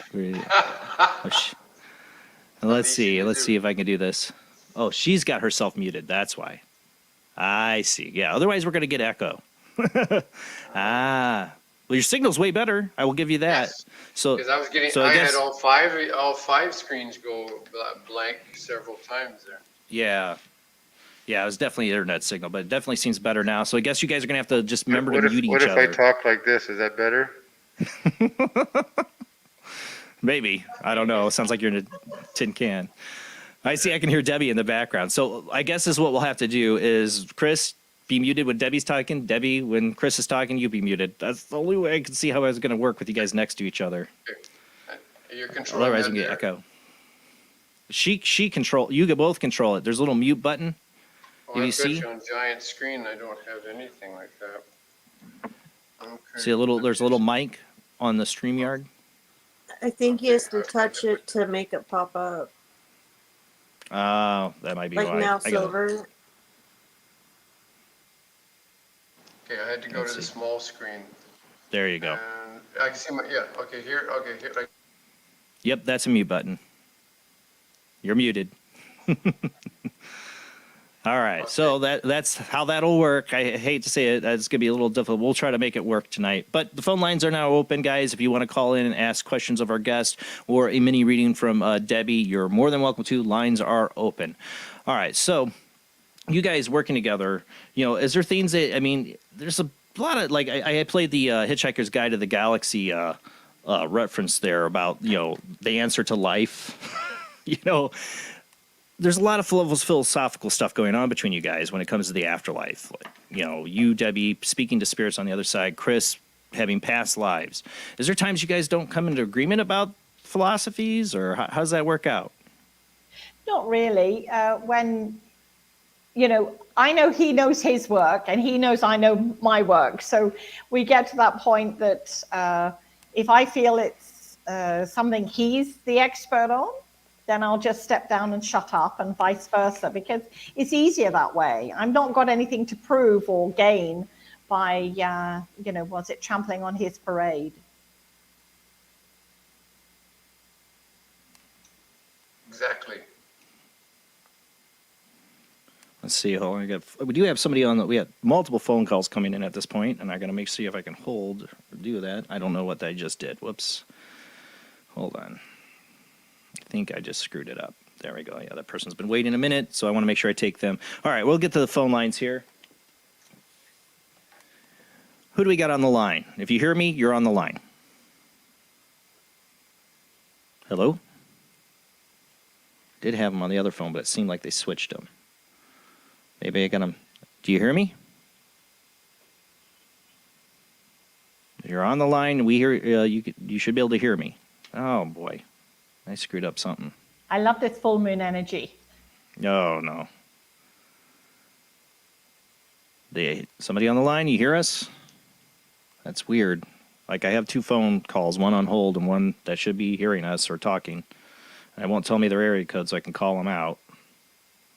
Because I got two on the line. Oh, that was not good. All right, I might have to dump the lines or try a different one. All right, let's try this other. Hold on. Let's see if we can try this different line. Let me go to this other line. All right. It's going to stop. Okay, who do we got on this line? Oh, I hear it. Who's there? Oh, it's my audio. Hold on. Hold on a second. Let me try plugging this back in. Isn't this where we should say, is there anybody there? Sorry. Is there anybody out there? All right, try again. Hey, Jason, it's Royal in Connecticut. Yeah, all right, there we go. I think it was my phone line. So the other person is on hold, can't hear us. If they're hearing us on the show, just hang in there. I'm so sorry. You both called in at the same time, and I hit accept, and then it screwed everything up. Hi, Royal. Thanks for calling in. No problem at all. Yeah, I was just calling, wondering if Debbie could give me a small reading. I certainly can. Okay, what I'm going to do is I'm going to give you a reading from the Vibrational Energy Aqua deck, and I'm going to quickly shuffle a card and see what comes out. And While she's doing that, I want to do a phone test here because it's being weird. Are you still there, Royal? Okay, there's a card. Okay. Oh, nope, hold on a second. I got to plug him back in. Hold on, it's being stupid. There's a faulty connection here, I think. Now, say something, Royal. Yeah, I was just wondering if Debbie could give me a small reading. She is. I'm sorry. Okay. I want to make sure you could hear her. Okay, go ahead. Okay, Royal, now I can hear her. I don't know if you can see this, but the card that flew out actually was Mythical Changeling. So whatever's going on in your world at the moment, please trust in it and stop fighting it, because it's whatever this is happening, these changes that are occurring around you, it's the right thing that's happening. Okay, and none of us like change. I'm Taurian, so change for me is like, oh no, please don't do this. Okay, but this is in the spiritual way and also your physical way, the metaphysical coming together with the real world. And so it may seem like you're having some out-of-body experiences or connections, things like that, and it's like it's not gyrating with what's happening in the actual physical world. Don't fight it. Okay, you've just got to go with the flow on this one, because these changes that are happening are needed. All right? Okay, Debbie, thank you. Thank you so much. You're welcome. Hope that makes sense. Thank you. Thank you, Jason. Thank you, Royal. Sorry about the technical difficulties. No problem at all. All right, man. Have a great night. You too, buddy. All right, bye. All right, so hopefully we can pick up this other line. They've been on hold. Like I said, I got two calls at once. Call ended. All right, let's go to this one. Hold. Unhold. How do I unhold? Oh, there, that button. All right, let's see. Now, hopefully you can hear somebody. You hear my voice? Yes. Who do we got on the line? I hear you. This is Angela. Hey, Angela. Thank you for calling in. Sorry about the technical difficulties. That's cool. Make sure you just mute your the live stream in the background because it'll echo or it's like 30 seconds behind. I just did that. I didn't want to screw anything up. All right. So you're calling tonight. You have a question for our guest or looking for a reading? Actually, I was going to put a message in the chat for Chris, but I was hoping to have a reading done with Debbie. All right. So something you wanted to. All right. So you want a reading from Debbie, but there's something you wanted to ask Chris as well. That's perfectly fine. Okay. That's good. All right. You want Debbie to go first, or Debbie, you want to go first? Yeah, that's fine. All right. That's fine. Go for it, Debbie. Okay, and who am I speaking to? My name is Angela. Hi, Angela. Okay, you're going to get a card from the Vibrational Earth Children deck. This is the children's deck because I'm feeling this is an inner child experience that needs to be explored today. Okay, so let me, oh my gosh. Okay, all righty. So the card that has literally flown out is Flying High. Okay, and I get the sense from the card, this inner part of you is like, why is everything so standstill for me? Why can't I get on and do these things? Why am I stuck here? Why?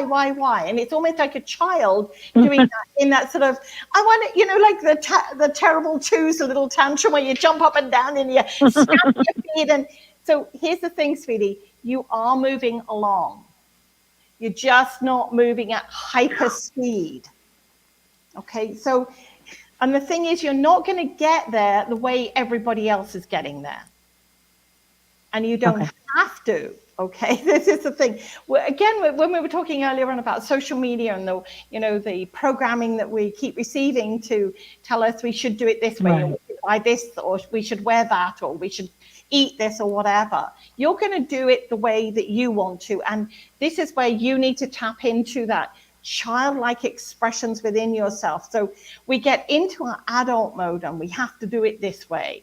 This is what we have to do. We have to conform and all those kind of things. That is not working for you at the moment. So with this card Flying High, it means that you are getting there at the speed that you need to get there, but not in the way that you're assuming it has to be. Okay? Okay. All right. Little tough to hear, but I'm good with that. Okay.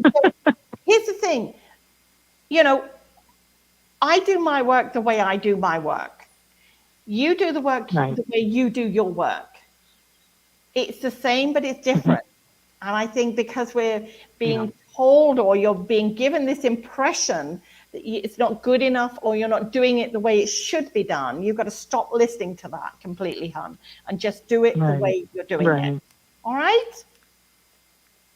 Okay, that makes me feel better. Thank you. Okay, sweetie. I don't want to make you feel bad, but I want you to understand that you're trying to conform to what everybody's expectations are of you, and it's not working for you. And it's almost like you're feeling, if I don't do anything, it's better than doing something and getting it wrong. Well, here's what Spirit is saying: do it, get it wrong. Guess what? You can fix it as you work through it.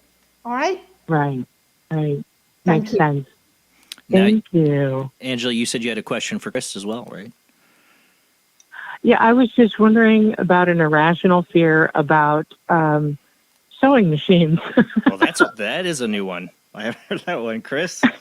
I can't quite say I've heard that one. I've heard a few thousand of them.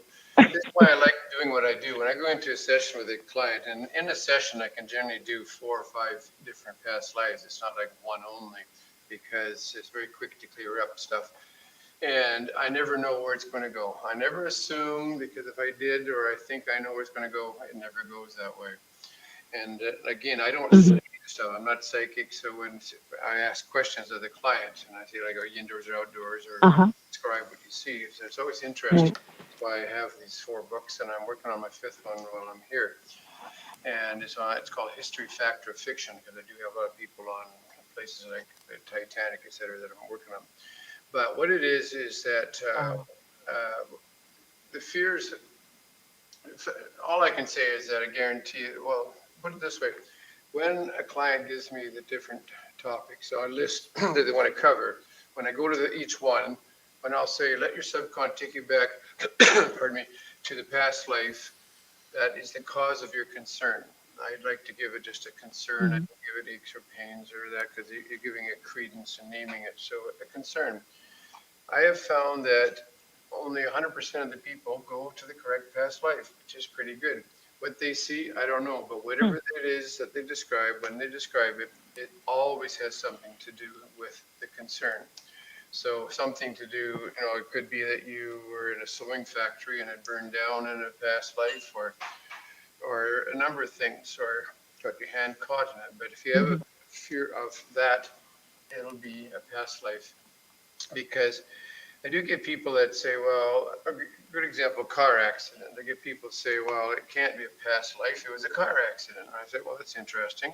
And how long ago did that happen? He says, 2 years ago. And I said, do you still have the pain? And they say, yes. Well, interesting. Your body can actually heal like a broken bone within 6 weeks. If you have a pain still lasting, you've triggered something. Because it's all to do with body cell memory from the past lives that you've dragged forward. So when a good example, a lady that a couple years ago, she had a car accident. And what happened was that she showed me that she'd been doing 5 months of physiotherapy, and she could only raise her arm up to about, trying to get the camera with that high, and it was just shaking like crazy. So I said, well, put your arm down, let's just check it out. She said, okay, because a lot of people don't realize there's a lot of things that are past life. So I had, roughly, I don't remember the exact details, but she was in a war. And if people think it's current life, well, when's the last time you were in armor riding on a horse with a big sword? Okay. Well, she ended up getting speared in the left shoulder. Now, that is where the problem was. I do not lead people. I don't say, was it in your left shoulder? I just say, what happened? And then if they say I got speared, I don't say, is it the left one or whatever? I'll say, which one? Because this way there's no leading. And the fact that it'll be where the problem comes from is 100%. Then I said, okay, now you see where it came from. Remember that example I used earlier, if you listened, about the garbage can noise. Once you know what it is, why would it bother you? What happened is that I said, now move your arm around. And she went straight up, pointed right up to the ceiling, and the look on her face, like the eyes are closed, they're sitting in a chair, and I love them. I love what I do, because the look of relief on their face, when they move parts they haven't moved, or when that, then or I'll say, see a picture in your mind's eye of a sewing machine that normally bothers you, and I can watch the face, the eyes are closed, and they go, you can see the look of relief. And then I use a scale of 0 to 10. I'll say 10 is the way it hurts, or the fear. 0 is cleared up. What number are you down to? Now, fears and phobias generally go down to about 1 really quickly. Aches and pains might be 2 or 3 or 2 lives. But it's so fast. They can have this fear all their life. It can disappear in moments.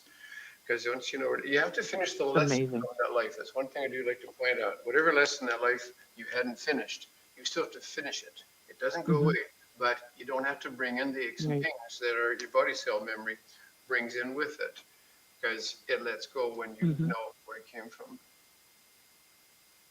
Wow. So if you're interested in a session, just, they'll post my email address, or my website is pastliferap.com. Rap isn't like, hey man, it's art, regression and progression. So rap.com. Okay. Jessica told me that way. You can say hi to Jan Wetwood. I see you're on there too. I did a session with her too. Well, hey, Angela, so you have this, fear of sewing machines. I've seen, you're not alone. I see some people in the chat rooms on Twitch, YouTube, and that saying they have some of the same fears. So it might be something there. Wow. I guess I will have to look deeper into it.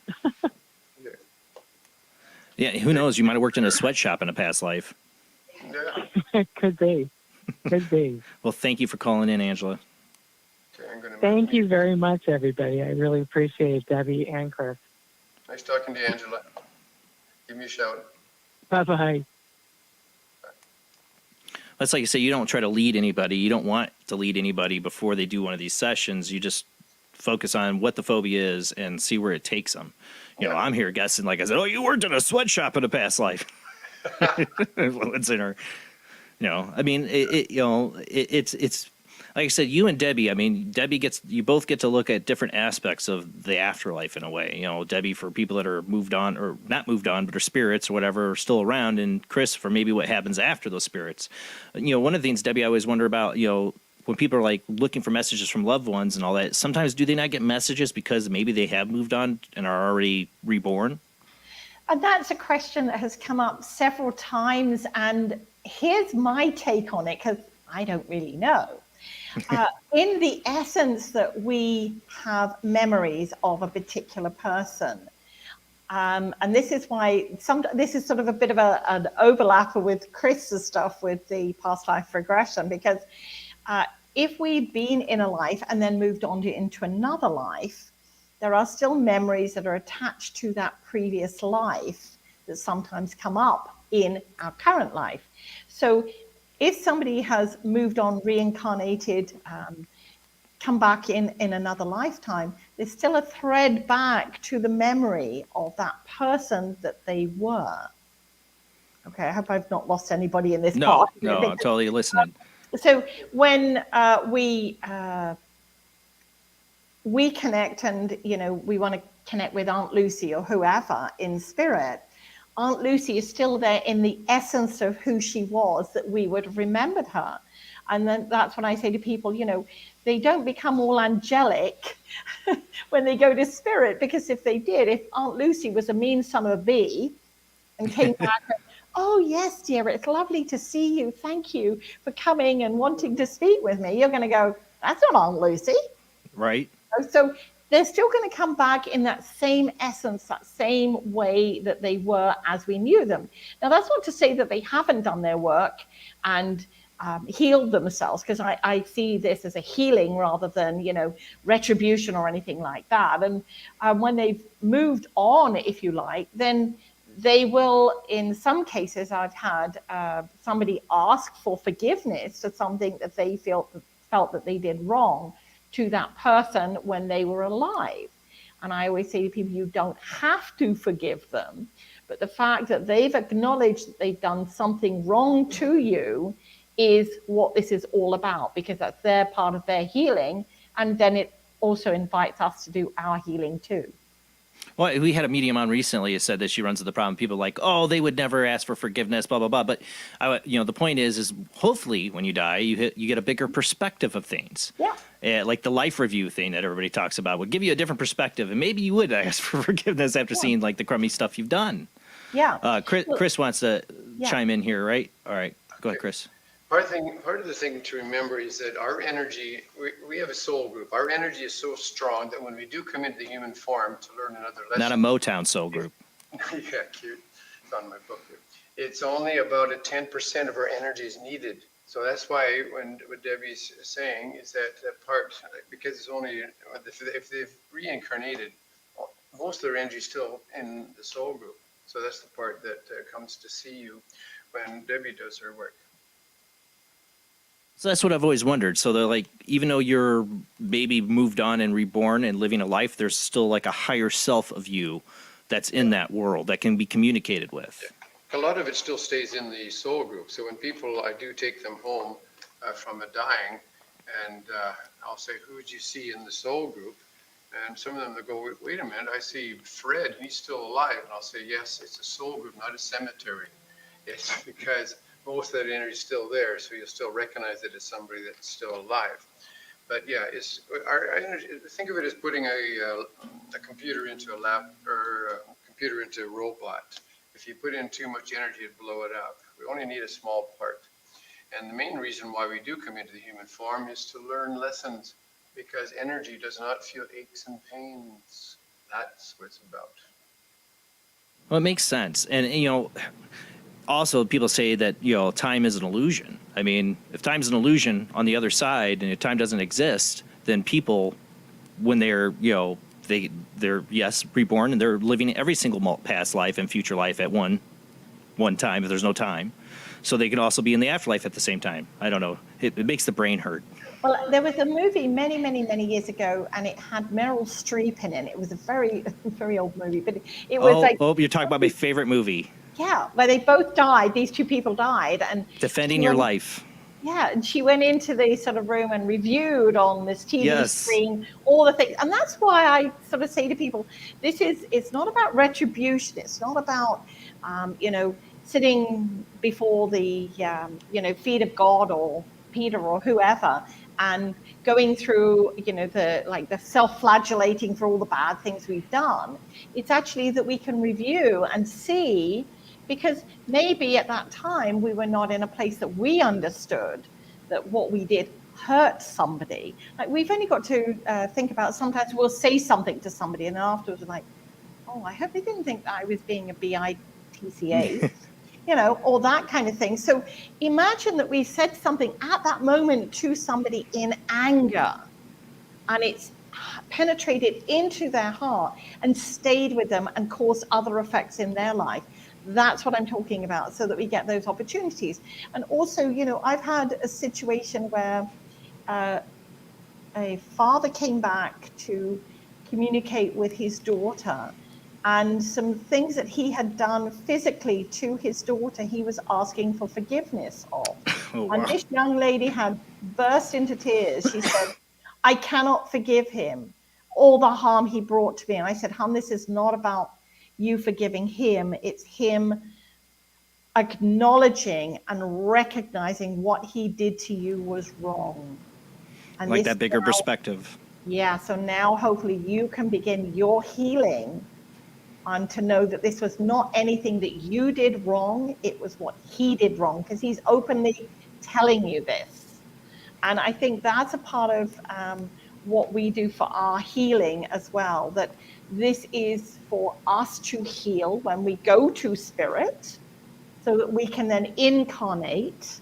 I'm concluding, I hope I've got it right this time, because I want to stay there. I don't want to come back and do Right? this again, okay? Especially after 2020, I think a lot of people are like, this is it. This is my last life. This is it. Yeah, That's how I feel. I better have got it right this time. Otherwise, I'm going to really have some conversations with spirit.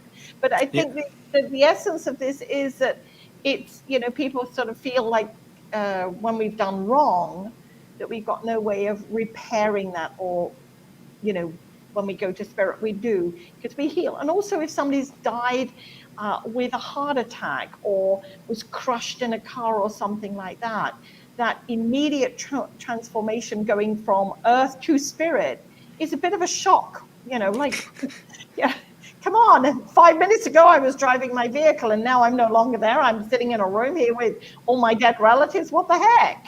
Or you're on a tour bus like Albert Brooks in Defending Your Life, in a robe, like he's like half drugged, like, oh my god, here. Defending Your Life, people. I've talked about it on the show a billion times, because it's one of my. I like all these movies that have to do with the afterlife. Yeah. I don't know. I've always have since I was a kid, and when I first time I ever saw Defend Your Life, I was like hooked. That's like one of my top movies, and it's hilarious. I highly recommend it. I think it's Albert Brooks. Same guy did the father of Nemo in Finding Nemo. Same voice. It's a great comedy, especially when they go to that hall of past lives, and he sees himself as this like guy in Africa, like running from a lion, while she sees herself as she's like Sir Lancelot or something like that. Yeah, it's a good movie. Check it out, people. Highly recommended. We do have somebody waiting on the phone we want to get to here. I don't see the area code, but if you hear my voice, you're on the phone. Who do we got? Hi, Jason. This is Debbie Schmoley. Hey, Debbie. Thanks for calling in. Hi. Hi, Debbie. Hi, Chris. Hi, Rob. Hi, Jamie. Hi. So what do you got? What do you got tonight, Debbie? You want a reading or a question for Chris, or both, or all the above? Since I was blessed enough to speak with Chris twice this week, I would love to get a message from Debbie. All right. Maybe you can after Debbie, you can talk about, if you're able to, a little bit of your experience with Chris too. Oh, that would be super. Okay, Debbie, I'm going to pull a card from the Vibrational Energy Oracle deck, okay, and see what spirit are wanting for you. Oh my gosh, that was too funny. A card actually physically stuck to my hand. That's so the card then. I didn't quite mean it to be like that. I was shuffling, but I've never had a card stick to my hand, so that just goes to show my hands are hot and sweaty. I know, an image that doesn't want to be conjured up there. Okay, Debbie, you have new beginnings here, the card. So whatever No, I'm going to retract that. I'm going to step back here. There is something that is going on in your world at the moment that is going to give you a very new opportunity. And it's one that you've been wishing for. Okay, so I hope you've been wishing for this. It is there, it's coming, and I would say by mid-April, it's actually going to be placed before you, i.e. whatever this is, this new beginning, it's almost like, holy Hannah, at long fucking last. That's how you're going to go about it, because it's there. Now, what you have to do, because there's the backroom stuff now you have to do, is get everything in readiness for this. Because when this comes, it's almost going to be like, are you going to do it? Do it. Okay, you're not going to have the opportunity to like, well, okay, the timing isn't really right now because I got all this stuff to do here. So get all your I's dotted, your T's crossed, and be ready, because when this comes in mid-April, you're going to be flying, hon. I'm excited. Yes. I really am. Well, the UFOs are supposed to come in April, right, too. Maybe that's why she's flying. I don't know. Perhaps she is. Well, I am actually starting a course on April 1st for consciousness coaching, basically kind of like life coaching, but helping people wake up, recognize their full potential, and, heal themselves and help heal. So this is something that I've been, kind of feeling led towards for a while. And my friend who's a psychologist who's actually teaching it reached out to me, and she's like, I think you would be perfect for this. And I had already felt led to it, and she reached out to me, and I was just like, I've got to do this. I've got to do this. I'm ready. I'm ready for a new beginning. So I am so excited about this. Well, there's going to be something in mid-April, because they keep talking about mid-April. So there may be that opportunity that it's like click. It's going to be there. Okay. You've got to get everything sorted out now, because you're not going to have, I hope you realize with this, you're not going to have much time to yourself. So if this is like pre-planning, getting all your meals all frozen, and then you just whip them out as you need them, or retransforming your home so that you can not be concerned when you get home that you've got to do this or do that, because this is going to be full on. Okay. All right. I will definitely start preparing for that. Absolutely. Sounds like she's advertising for HelloFresh to get your meals delivered to you there. I don't have time to cook. That would be wonderful. And Debbie, too, I would like you to talk a little bit about your experience with Chris, if you want to. Oh, sure. I had more experiences than I expected that I was going to have, and every life that Chris helped me to tap into explained to me like why I'm having all of the physical pain in this lifetime that I'm having. We did one past life came up, and I was like a healer. I think it was like in the 1500s. I had long red hair, had a long black dress on, and I was being led by my wrist, and people were like surrounding me, throwing stones at me. I was being stoned, and then they led me to this tree in the little town, and under the tree was a big rock, and they put me up on the rock and they hung me, but I didn't break my neck. I strangled to death. So that also explained to me why I can't stand anything touching the front of my neck. It drives me just bonkers to have anything on my neck. I have a problem with things touching my neck too. I hear you. And then there was one past life where I was a black man in Africa. I was a chief and a shaman, but the spirit part of me hadn't left there yet, so it was kind of like a soul retrieval, I guess you could call it. And it explained to me like my fear of moving forward was kind of attached to that, because at that point he was afraid to leave all of his tribe of people behind, because he led them and he also healed them. So, and it also explained to me, like those lives explained to me why I'm so drawn to the things I'm drawn to in this life, healing and helping other people. And, it just really was very eye-opening. And I definitely had more experiences than I expected to have, and each one of them, touched upon why I was, having issues with certain parts of my body or certain fears. And so it was fascinating. It was definitely a trip.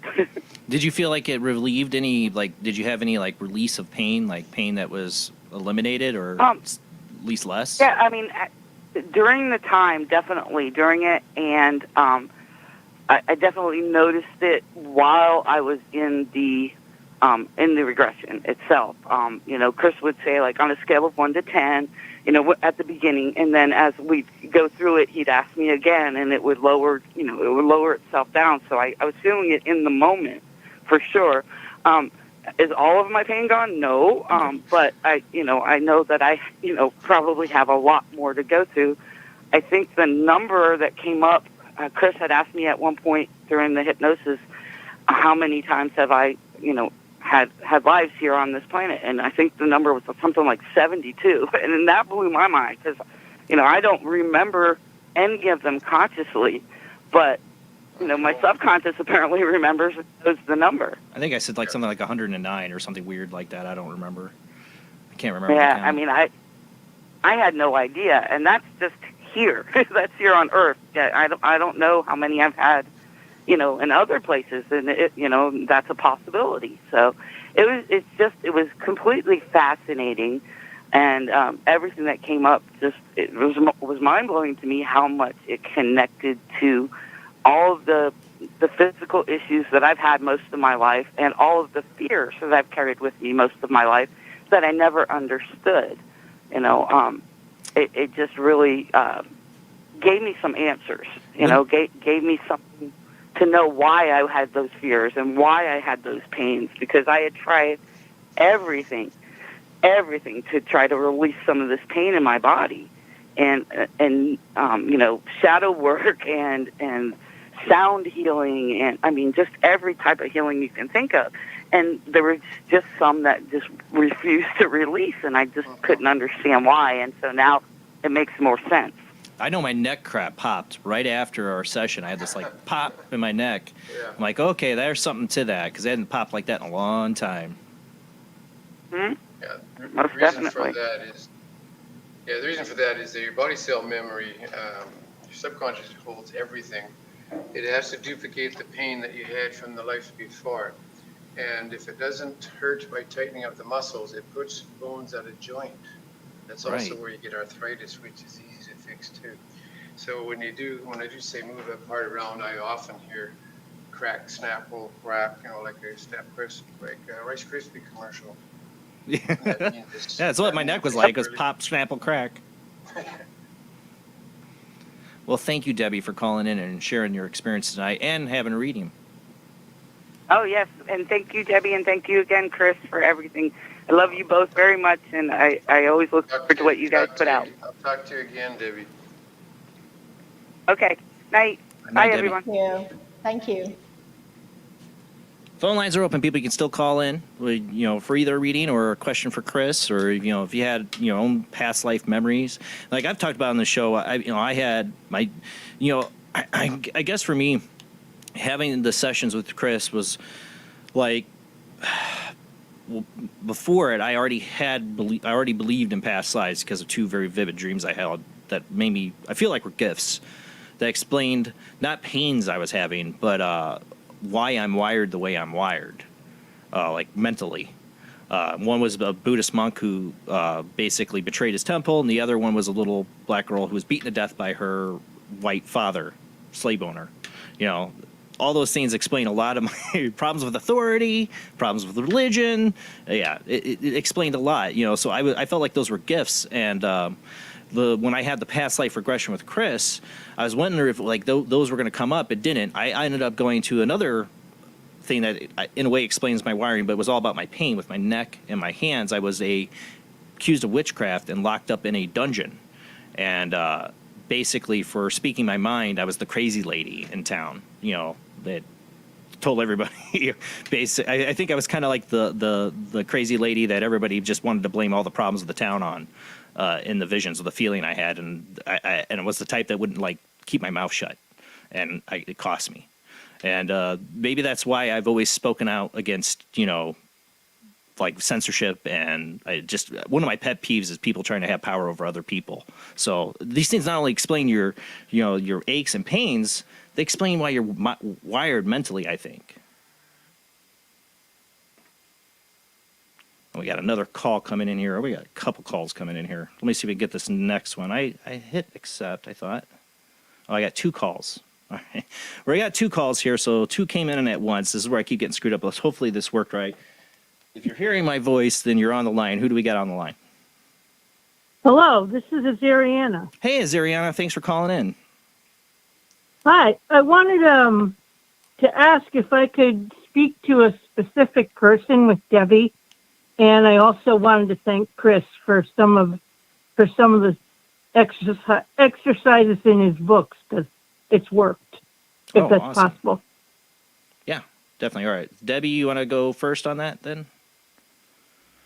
Hi. I don't know if I can connect to somebody specifically, but let's just see what happens here. I'm going to use the Vibrational Energy Oracle deck to pull a card. Okay.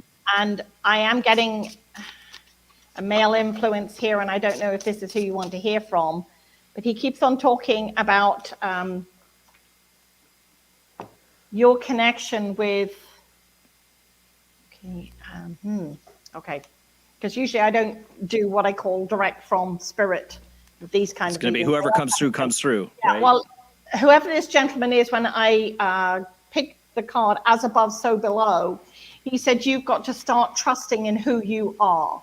You are, it's almost like you're getting information from spirit, whether it's from him, communications from him, or whether you are trying to communicate with him and you're feeling, I'm not doing it the right way, but he keeps on saying, you've got to trust in what you're getting.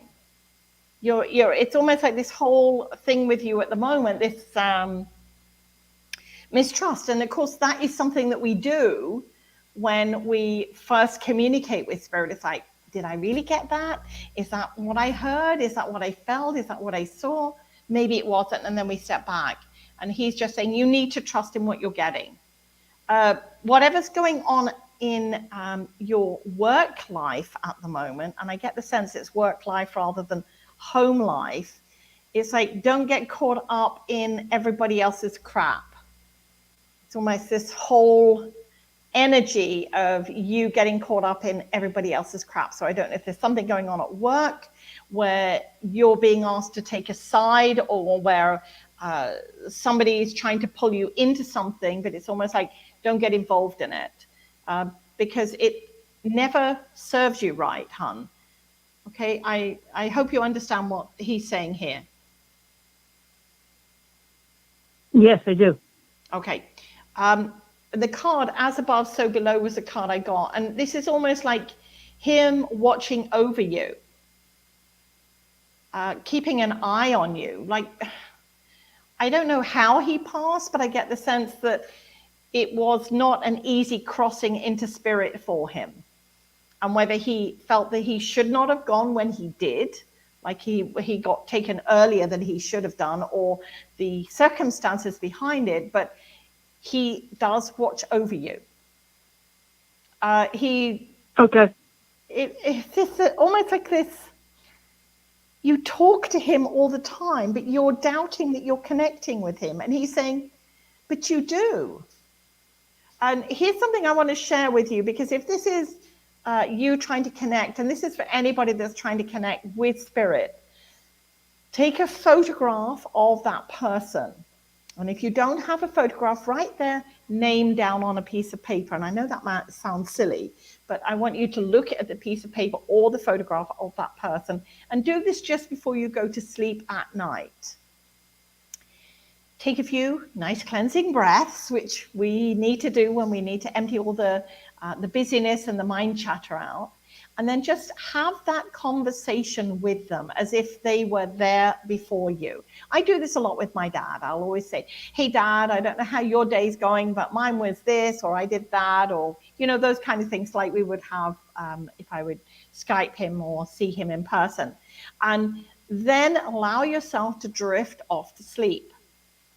When you wake in the morning, if you've had dreams and they seem different or strange or maybe just normal, make sure you write everything down and keep having that conversation, okay, every night. Because I always say to people, we don't always get the answer straight away, or it's like, again, we're doing that doubting, we're doubting. And especially if we're asking a question, keep to that same question over and over again. If you're just having a general conversation, sharing your day, sharing what's going on, maybe it's a frustration, maybe it's something happy, just let it happen. And then always make note of it when you wake up in the morning. I always say circle things that seem a bit strange or different, or underline them so that it sort of stands out. And I have a journal or a notepad or whatever you want beside your bed, because when we wake up in the morning, that's when we get the instant information, because after that it starts to drift and fade away. So hopefully that's helped you and anybody else that is trying to make that connection with a loved one. They send us messages, not in the same way that I'm communicating with you at this moment, but they'll send them in a way that we will understand that they're coming from them. And usually they'll send the same message 3 times. That's why some people say to me, oh, well, I saw a blue jay. Do you think that was my mom? I'm like, what do you think? Was it your mom? And they're like, yeah, mom liked blue jays. So there was that connection with the blue jays. And the person has said that she had seen blue jays 2 or 3 times over a period of 3 or 4 days. So I said, so that was her just reconfirming it was her. Okay, and it may be a song that we hear. Maybe we see something or we hear something. And I always just say, is that you, Dad? Just so that I know it's him sending that message, or whoever it is I'm communicating with. Okay? So I hope that helped. Okay, yes, it did. Yes, it did. Yes. Okay. And thank you very much. And as far as Chris, I was doing some of the exercises, and they have worked. So it's a continual thing for me. But I thank him very much for his books and learning from him. Thank you. Well, thank you, Azariana. Thank you. Thank you for calling in and sharing tonight and having a reading then too. Thank you. And everybody have a great night. You do too. You too, sweetie. Bye-bye. Now, Bye-bye. have a good night.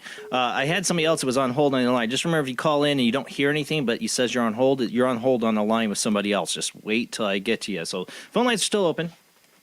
You can call in for a mini reading or ask a question of Chris. I think when we come back, we're going to be going to commercial break soon. I might have you pull a card for me. Not yet. I'm going to wait till we get back from commercial break, but I'd like a card pulled for me. I don't know if Jamie and Rob will tonight. I think too. Rob's needing one. I know Jamie's going to get one, but I know Rob needs one at the moment. So, ooh. I do. Yes. See, it's not you this time, Jamie.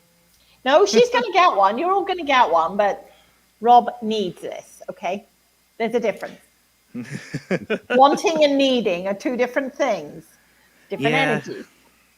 Yeah, I feel like I need one too, man. Come on, don't leave me out. Yeah. But I know Rob You needs one more than I do. You don't need. He Well, needs I have to agree with you. He we'll does let Rob need go a first. card. We'll let Rob go first when we come back from commercial break, because we also got somebody else waiting on the phone line. And if you're waiting on the phone line, just hang in there. We're going to go to commercial break here soon. And we'll take that call when we come back. I want to make sure we get this out because I have people asking in the chat room. We did post it, but websites, Debbie, go ahead. What's your website?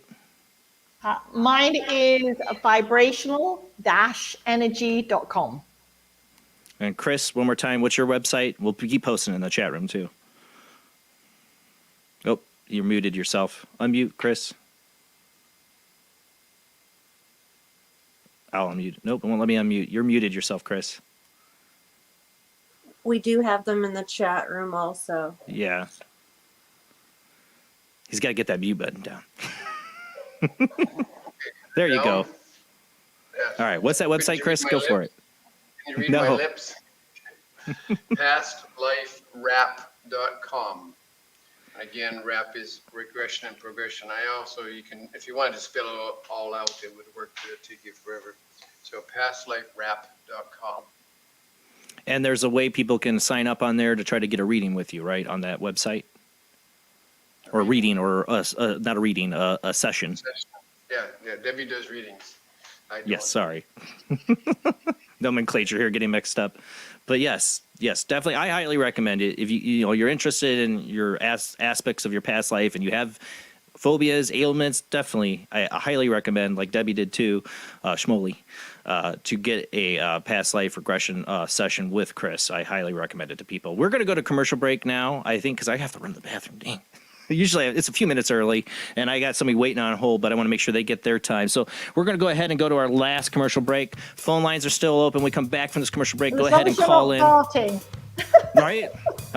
You heard the pastor can heal you with his farts, right? My farts won't do that. Sorry, there's no healing there.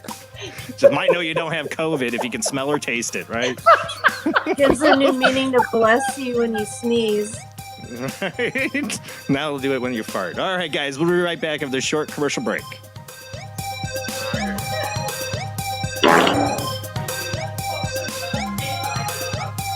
You miss it too. This happens every once in a while. It'll say,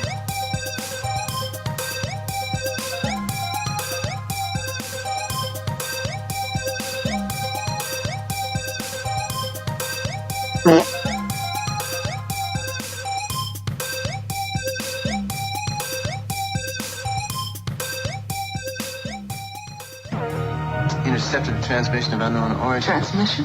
Out here? SOS. Human. Unknown.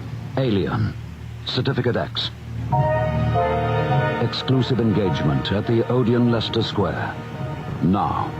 Any systematized transmission indicating a possible intelligent origin must be investigated. I don't want to hear all this. In space, no one can hear you scream.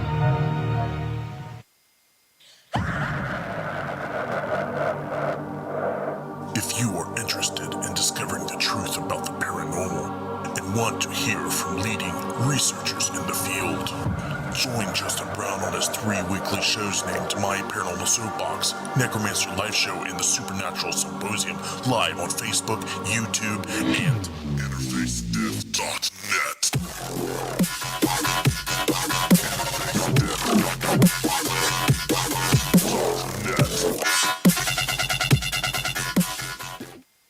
This is an APAC studio presentation.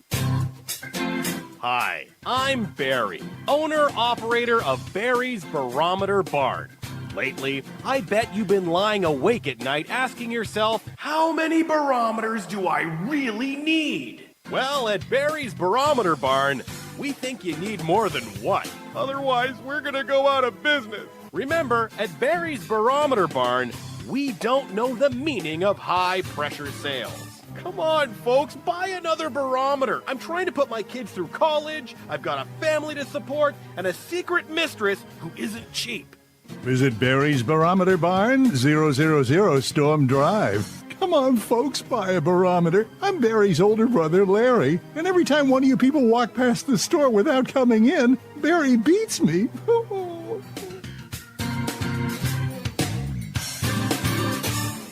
This has been a presentation from Tim Morgan's APAC Studio. For more almost professional amateur comic studio content, visit the APAC YouTube channel. Search APAC 2002. That's APAC 2002 on YouTube. When Alex Gardner is asleep, he has an extraordinary gift. The government wants it, the scientists want it, but to keep it may cost him his life. It might be better if Alex didn't sleep at all, but he cannot resist entering the dreamscape. Can you? See Dreamscape in the West End and all over London now. Certificate 15. It takes an extraordinary adventurer to enter the dreamscape. Are you intrigued by Paranormal Talk Radio? You'll love the new Paranormal Radio app from Talkstream Live. You'll find a great selection of talk shows covering UFOs, ghosts, strange phenomena, and much more. Download the Paranormal Radio app now and start listening to the very best in paranormal talk entertainment, including the network you're listening to right now, the Paranormal Radio app, free in Google Play and the iOS App Store. Join us every Wednesday night at midnight Eastern Standard Time for Weird Wednesday, the live stream, with your hosts Jamie, the Living Dead Girl, and Rob, the Phantom, where we'll talk about all things paranormal, including zodiac, astrology, tarot card and oracle card readings, live ghost boxing and spirit communication, where we'll do Voices from Beyond, the Cold Case Files. So we hope you join us live on Facebook and YouTube every Wednesday night at midnight Eastern Standard Time. We hope to see you there. Bye-bye.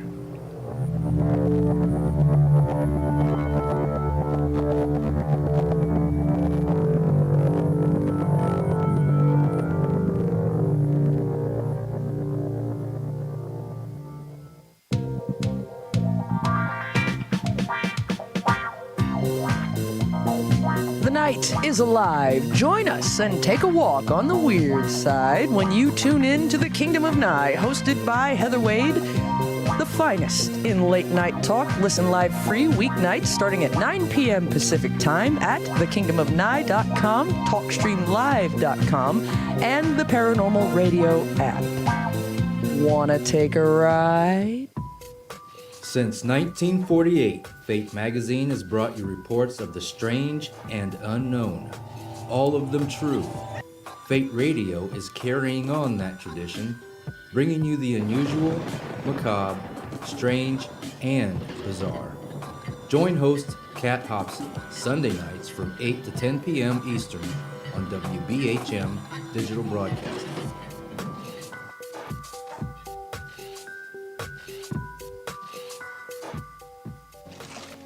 Heat 'em up.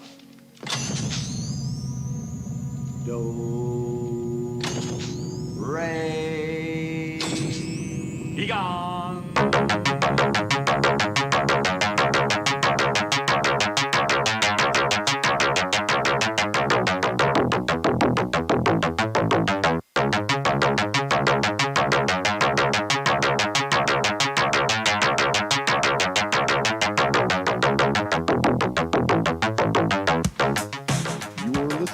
Paranormal Soup, bringing you the weird every Sunday night. Call into the show and join the discussion. The call-in lines are 219-230-4444 or 260-225-9419 or by Skype caller ID OOJBland00 or JBland Paranormal Soup. And now to your host, Jason Bland. Tonight, our guests are Clairvoyant Medium Debbie Anderson and Clinical Hypnotherapist Chris Lee. We've had them on the show separate times. This is the first time they've been together. You can call in the show. We got somebody waiting on the line right now. If you want a mini reading from Debbie or you have a question about past lives to ask Chris, I encourage you to call in this last half hour. We will try to take your call. We got a lot to get to. Like I said, we got somebody holding on the line, so let's go ahead and get back to our guests.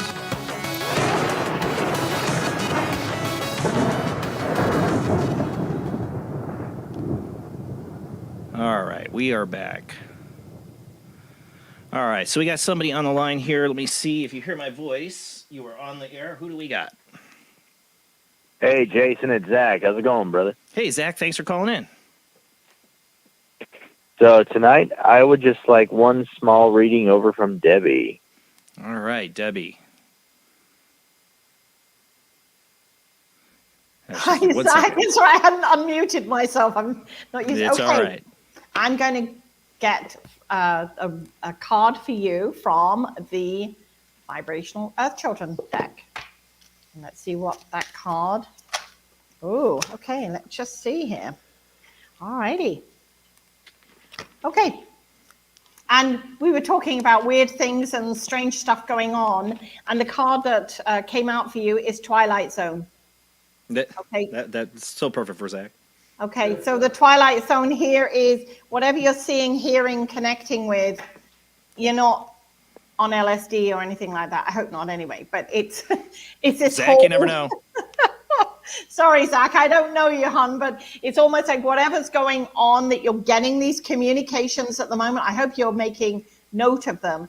And whomever is connecting with you is like higher energy stuff. Okay, this is not Uncle Zach or Uncle Joe or Auntie Lucy or whoever. This is high angel or, and the fact that it's come up as Twilight Zone, I get the sense that there is out of earth beings connecting with you. All right. I don't know who or what it is you're seeing, whether it's blue. I keep seeing blue in front of you. So whether there is blue communication, and I don't mean as in X-rated, but I mean like wherever this communication is coming from is from, I'm sorry, it's like blue. I keep saying blue. All right. So these messages you're getting, this communication you're getting with these, again, I have to say it's like intergalactic beings, but they're also angels as well. So they're almost angelic-like beings. You're not, I'm going to say, you're not imagining this, okay? I hope that makes sense. All right. Yeah, it does make sense, and I'm always open to any kind of communication. I haven't had any cannabis in a couple weeks now, so I haven't been had any weird trips lately. But I'm definitely open to receiving messages and all that. And I do appreciate the reading, Debbie. Thank you so much. So the information you will be getting is almost like higher energy stuff. And if you start to try and translate this or give this to anybody at the moment, they're not going to understand you. But you need to write it down or record it in some way. I'll be sure to definitely do that. Thank you once again, Debbie, so much for the reading. And right. before I go, I did want to pass along a message over from my fiance. She is jealous that both of you live in Canada because, and I quote, "you can eat all the poutine you like." Yep. And this is where I'm going to have to disagree with you, because to me, gravy and fries should go together. Gravy, fries, and cheese curds, they should not be mixed. I'm sorry, they should not be mixed. I love cheese on my fries. I love chili on my fries. But cheese and gravy. Gross. Yeah, exactly. I'm sorry, I'm with you 100% there. Gross. So I have I'm not disagreeing with you. Well, thank you, Zach, for calling in, bud. All right, everybody. Have a good night. You too. All right, phone lines are open. We will try to take your calls here this last half hour, but I guess before we run out of time, we should just go ahead and do this. Rob, you ready for her to pull a card for you? Any card? Pick a card? No, Sure. he's not getting a choice here. All right, his is coming from the vibrational energy. And I'm glad you said that, because as soon as we came back, I was hearing this male in spirit saying, Rob needs his reading now. Give it to him now. And I was going to interrupt you and say, the person that's on the line will have to wait. Rob needs to hear this. Okay. So this man in spirit is very much thanking you, Rob, thanking you for what you did for him and you continue to do for him. Okay. So this is something that is an ongoing thing, if you like, but he's saying your question at the moment is like, why am I actually not able to move forward? Okay. And he's just saying, you got to have faith here, brother. And the way he said it was like, you got to have faith here, brother. All right. Because he's saying you are moving forward. All right. And whatever this block that you're having at the moment, it's you not trusting in you. And I know I don't mean to say that, but it's like you not trusting in this, okay? And you need to trust in this, because he's saying out of all the people in the world, if he could give this to you today and give it to you in its full entirety, he would. Okay? But you've got to trust in this. Whatever this is happening at the moment with you, and again, yours is like, I won't use the S word, but he basically said it's heavy, S-H-I. We know the rest of the letters. It's heavy, all right? But here's the other part of it. With that comes this heavy shift, all right? And when that heavy shift comes, it's like the layers are going to just peel off of you. And it will mean a lot of tears. Okay. And when you let those tears go, it's almost going to feel like everything's washing away. It's going to be like a torrential rainstorm. Okay. But when it comes out, it's almost afterwards, you're going to sit there for a while and you're going to go into that dark part inside of yourself and go, I needed to get this out. Okay. Okay. And the card that was pulled for you is blessings. Ah. Okay. And this is his blessings to you in thanks for what you did for him. And you're now, it's almost like you're continuing to do this work. It's interesting. Don't doubt yourself, bud. Okay. All right. Thank you. Thank you. Thank you. Thank you. Well, we got another person on the line here we're going to get to. If you hear my voice, you're on the line. Who do we got? Hi. My name's Marie. I'm from Oregon. Hi, Marie. Thanks for calling in. No problem.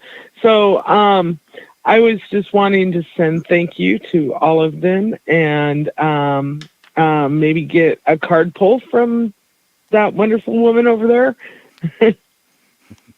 I can certainly do that. Do you have a choice of which deck, the children's deck or the adult deck? Let's go with the adult deck. Okay. And here's the reason why Spirit said, let her choose. Because I get the sense at the moment you've not been given choices with what's going on in your world. And Spirit just giving you that reminder that you have the choice all the time. Okay? The card that I pulled for you is Heal Thyself. And this is a lot of internal healing that you've been doing for yourself, but you've also been doing some outward healing as well. So whatever the physical block or situation that's been going on in your life, that is also being healed as well. But the emotional healing and you coming back into your power, hon, is very important for you at the moment. This is why I gave you a choice. You'll notice that nobody else has had a choice tonight. Spirit have chosen which deck they'll have the card pulled from. But this was to remind you, you have the choice. Now start making your choices. And these are going to be your choices, not others, not because of, or this is the only option open to me. This is the choices now you're going to be making for you. So I'm going to make a suggestion, and this is coming from Spirit. Sit down and start writing out what you want in your life. Oh, wow. I don't know. Okay, and here's the thing. Most of us don't. So where we start is we write down all the things we don't want in our life. Getting me? Right. So from that, we will then work out what we do want. And again, it's going to be a process. But start asking for what you want. Start making the choices for you. All right? Thank you very much. You're welcome, sweetie. Thank you for calling in, Marie. Have a good night. You too. You too. Thank you. Bye. Now we got got somebody else that called in here, I think. You're on the line. Who do we got? Hi, it's Janice from Manitoba, Canada. Hey, Janice, another Canadian. How you doing tonight? Yeah, I'm doing good. I wondered if I could, firstly, greetings to Debbie and Chris. It's nice to see you both on there. And wondered if I could have a card from... Chris was just saying he was born in Manitoba, and you can tell by my accent I wasn't. That's why she doesn't like poutine. That's why I don't like poutine. I'm sorry. She likes the Marmite. Marmite, definitely. You give me Marmite anytime. Okay. A lot of reasons not like poutine, but All right, sweetie, I'd love to do a reading for you. So I'm just going to pull a card from the Vibrational Energy Oracle deck. Woo! All righty, tidy. Okay, sweetheart. And I have to call you sweetheart here because Spirit is saying you're going to now get the sweet things in life that you've been asking for. All right? And this becomes the fairy ring. The fairy ring is that unadulterated childlike essence that we have within us and we forget to play. So there's going to be a lot of playtime for you. A lot of almost getting back to those childlike things like stamping in puddles, like we're coming into the season of rain. Making a snowman. You're in Manitoba, so you're still making snowman. Okay. Enjoying just the playful things and taking the sweetness from it. Because I get the sense that those around you are either feeling bitter about things at the moment, and you're trying to keep that little energy up. So you're the sweetness where the tart or the bitter is coming into your world. And don't lose that, please. But it's almost like this next 3 or 4 months especially is going to be all about your playfulness for you. Okay, so I hope that helps. It does. It's nice to know that I'm not the tart in all of this stuff. No, you're not, but there's some tart. And I mean it in the way that sometimes people say things to you that really hurt. And you just come back in all sweetness and light, which is not a bad thing, okay? But sometimes you might need to say to that person, what you said was quite hurtful. Or you could have rephrased that, okay? Because I know you're not going to be mean and say back to them, okay? But just don't let them treat you that way. That makes sense, Janice? Okay. It does. Reiki blessings to everyone there. Thank you so much, Debbie. And to you, sweetie. And waving at Chris as well. Have a good night, all. You too. Thank you, Janice. You have a good night. All right, the phone lines are still coming in, so we got another person online. Who do we got? Hello? Hello, you're on the air. Am I on? Oh, okay. Yep. Thank you. So, who am I speaking? I'm speaking to the person on stream, right? You're speaking to the host here, Jason, and then we got Debbie and Chris here with you as well. Oh, okay. All right. So I was watching, and I was kind of interested in like what this was, because I've seen it a few times on just places around on YouTube, and I went to a Renaissance fair, and I saw, how's it pronounced? Tarot cards? Tarot cards, yes. She's got oracle cards, yeah. actually. They're a little different. What's the difference? I'll let you take that, Debbie. Hi, who am I speaking to? My username is Ghostly. I'm Ghostly. Okay, Ghostly, I'm Debbie.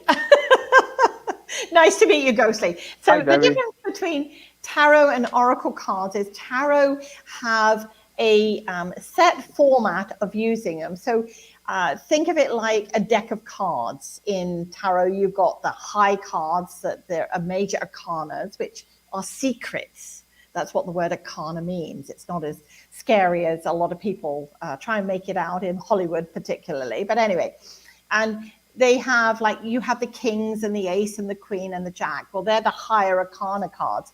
And then there are different suits like hearts, diamonds, spades, and I can't remember the other one. But they are within the deck there. And of course, they'll all go from 1 to 10.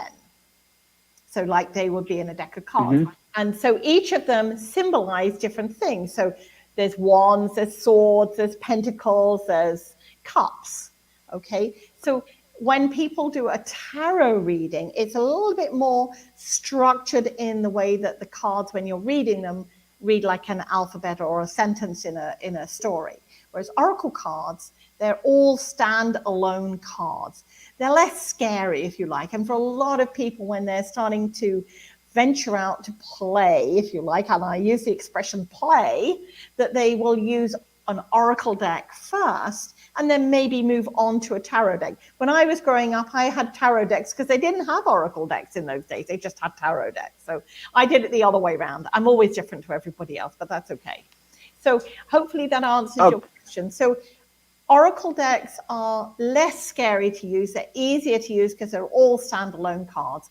And in oracle decks, you can have angel card decks. A lot of people think of angel card decks as always being oracle decks, but they can be affirmation decks. They can be all types. And there are hundreds, maybe thousands of different structures on an oracle deck, whereas a tarot deck has a set number. Oracle decks can be anything from 36 up to 52 cards in a deck, and my decks are actually 52 cards. So, okay, that's bringing some not clarity, but some understanding to what I was trying to like understand. So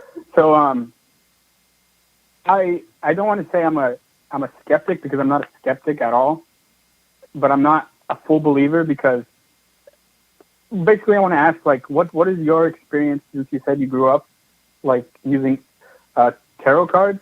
Yeah. What is your experience with them? Are they not, I don't want to like ask if they're like 100% like effective, but like, what is your experience like with these people calling and everything? Because I'm interested in this. Okay. So here's the thing. When I was using, like, I saw spirit from a very early age. It wasn't a great experience at that time, because I wasn't in an environment where I had people that could say, it's okay, Debbie, this is spirit you're seeing. Instead, my mom would say, oh, you're having a nightmare, and go back to sleep. So the difference here with the time that I grew up in the world, there were only tarot decks, and there was only really the Rider-Waite, I think, was the only tarot deck that I knew of at that time, and that was the one that I got. And it was a way for me to communicate information, and especially people use an oracle deck when they're trying to do a reading for themselves by using cards. Okay, how accurate they can be. Of course, that depends on the reader. And if we're reading for ourselves, what interpretation we want to put on that deck. So for instance, say if I was trying to do a reading for myself, am I going to meet a tall, dark, handsome stranger? And I get in that reading, no, not at the moment. Well, I'm going to try and read into it. Yes, he's coming, and he's going to look like this, or you're going to see him there, because that would be my impression, my interpretation on it, because that's what I want. Okay, does that make sense? Okay. I'm just confusing you. Yeah. No, I get it. My mom actually, a while, like before I was born, she went to a psychic or a palm reader. Yeah. And I think it was double. It was both, but yeah. They told my mother, they said, you will meet a tall, dark, handsome man. And did she? Instead she met my dad, but still it was like an opening, and I was like, okay, that's baloney. But then she would always talk about stories about ghosts in her house and stuff, right. And I was like, nah, I don't believe that. So all that stuff, nah. But okay, so I've got to ask you a question. When did you see your first ghost? I didn't see a ghost, but I've had experiences where I was like, no, that's not real. But then I was surprised on what was happening, and I couldn't really explain it. So I was in my mom's old house that she grew up in, that she said she would always see ghosts, and I was just sitting there watching Ghost Adventures. I think that, yeah, and I was just sitting there minding my business after school, eating a sandwich, and the blinds, it looked as if someone was punching the blinds. Yeah. And I was like, oh, it's the wind, and it stopped for a while. Then it happened again, and I was like, okay, that's not that bad. Then a few years, maybe a year ago, I was locked out of my house, trying to open the door, completely locked. Waited, paced around for a while, then went to open it again. Nobody's home, by the way. Opened it, it opened magically. And I was like, okay, maybe I just was opening it wrong. But weird things have happened like that, where it's weird. But But yeah, I don't know if you've had similar experiences, or if anything that you could do today will like maybe I have had not similar, clarify things. But yeah. And of course, encountering a ghostly apparition or something like that happens can be a bit scary. Like the very first year we came and stayed in the house that we rent in Mazatlan, I got up in the middle of the night, and I always travel in the dark kind of thing. I don't need to turn the light on. I know the layout of the house. And I was walking along, and then I saw the outline of a man standing at the front door. And I'm like, first of all, the consciousness kicked in, and did I lock the door? Has somebody broken in? And then it's like, okay, no, it isn't. The door's locked. Everything's secure. This is a ghost kind of thing. And he just had a chat with me about what was going on. Like, why was I in his house? Like, I'm renting your house. It's okay. And so he was fine, and he left. And in fact, I spoke with the people that we rent from, the agent, and she said, yes, the lady said her father had lived in this house and he had died. Now, fast forward to this year, and he came to visit me, and his wife, who was living, was pretty sick, and he came to say, please tell her I'll be there for her when she's ready to come. And I passed that back to the family, and the mother, the lady, did pass on into spirit. But it gave her family if you like, the answers to the questions that she needed to have, because she's like, I hope Mom's going to be okay. And she passed over into spirit. Well, Ghostly, I want to thank you for calling in, bud. We're going to run out of time here, so I kind of have to let you go. But thank you for calling in, man. it's all good. Thank you guys for having me. Have a good night. You too. We got Chris. We almost thought we lost you, but we got Chris back here before we ended the show. Really quick. I don't know. You want to pull one card? You take your pick, either for me or for Jamie. I'm going to pull one for both of you, and it's going to be real quick. Okay. Okay. I'm going to pull for you first, because Spirit is saying the man has been waiting. Okay. Oh my gosh, you got the F word. What?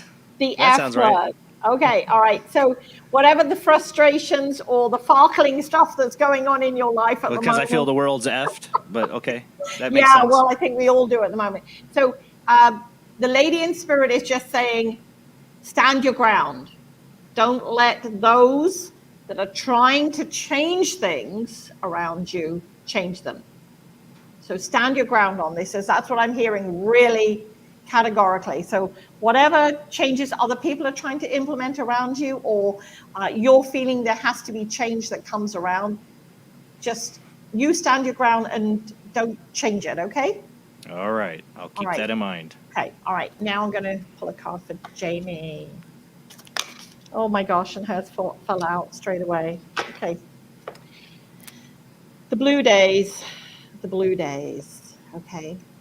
And I hear this, it's almost like you are at the moment taking on a lot of emotions from everyone around you. And see this little face here? It's almost like everything's washing over you, but it's coming into you. You got to block it out. Okay, and I don't mean that unkindly, but you've got to, either you've got to shut down or protect yourself, or not take on other people's problems, troubles that's happening around you. And I know from an empathic point of view, it's like, but I want to help them. What can I do to help them? Okay, but it's infiltrating into you, because where it's coming, it's going into her. It's not going over her. All right. Yeah, so this like is a sponge. Yeah. So don't be the sponge, sweetie. I've been working on deflecting a lot lately and protecting myself, but it's getting through. Yeah. You've got to put up your gold. And I think we've had a chat about the gold on here that I've shared with a lot of people, that when we're empathic, things can come to us and then they hit us. And usually it's heart-centered hitting. okay? Because we're feeling it. We're feeling that emotion. We're feeling that overwhelmness. And at the moment, because there's so much going on universally, all of us are getting that. And I've been having it. There's been times where I've literally had to shut myself down and say to Spirit, take this away from me. I cannot deal with this anymore. That's how heavy it's getting. And I'm somebody that puts my gold up every single day. But I could feel anger rising up in me, which wasn't anger coming from me, but it was around me. So it was like the anger of the whole world. So think of the weight of the world on your shoulders. You don't need to be carrying that. We got enough of our own crapola and stuff that goes on in our world that we need to really block it. So for anybody that's listening for the first time, I always say, when you're standing in the shower in the morning or when you shower, visualize, like take 3 cleansing breaths in and out, in through the nose, out through the mouth. And then when you're standing there, let the water come across your body and visualize it as a golden water. And of course we wash. Here we go, the golden showers again. The golden showers, literally. They have to be. Right? You have to have a golden shower. Make it feel. You did it to me again, Jason. You're going to get a slap in a moment. I'm going to slap him hard. I'm sorry, I can't help it. Okay, so you've got to do this for 30 days as a physical, actual connection. All right, you've got to visualize it. After the 30 days, it just becomes a natural thing that happens, okay? Because when we're showering, it's like, I'm putting my protection gold on. What happens with the gold is it becomes a barrier, so it coats us. Anything coming towards us will bounce off. It will. Dave, you gotta get a new name for it. You gotta get a new name for it. Every time you do talk about the golden shower, I can't help it. You gotta get a new name for it. I had to go there. I have implemented that. My problem is I forget. No. Chris just told me the golden shower is urine. I'm like, I've never heard of that before. I told you last time you were on. I told you last time you brought it up. Well, maybe I should be like the God bless farting pastor. Sorry, go ahead, Jamie. Jamie, go ahead. I started implementing using the gold in the shower and using that as my, because there's a crown closing I do. Yes. And I don't stick with it. That's my problem. The consistency hasn't been there. Okay. So you can implement it like as if you're diving into a golden pool of water. I'm not going to change the gold. You're going to have to clean I it was going away. to say it's a toilet. Get your bottoms out of the toilet. As long as you don't use the term golden shower, it is a specific term for another meeting, Debbie. When you're now aware of. showering in there, feel the golden water covering you. Oh my gosh, you guys. I know what you're meaning. And I know what you're meaning. I'm going to go. I'm sorry. I told you last time you completely forgot. You're saying No, it. I was like, oh. I don't have people that think that way. Come on. You think. I am not a troglodyte here. There are other people that are, I'm sure you're sitting there going, She's like, hey, honestly, I wasn't thinking that way until you brought it up. Exactly. Oh, so I'm the lonely jerk. I'm the lonely jerk. I got that sense of humor. I'm sorry. Right. I can't help it. So the thing is, Jamie, when you're feeling that overwhelmness, then just put yourself in that visualization point. Put the gold over you in whatever way you want. And then what it does is it pushes it out. Okay. Psychics, empaths, mediums, clairvoyant, anybody that's spiritually open at the moment, because of the heaviness that's going on in our world, and especially this month, March has been an extremely heavy month. Okay, very, very heavy. April is going to be heavier as well. Okay, because Spirit has said, April, many tears from many fears will rise up in the world. And they're going there will be many of those that will be painfully released from this world as well.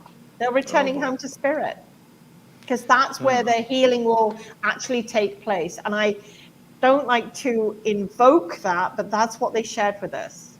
And we will feel great sadness with it from within. But what happens with that sadness is it gives us the opportunity to release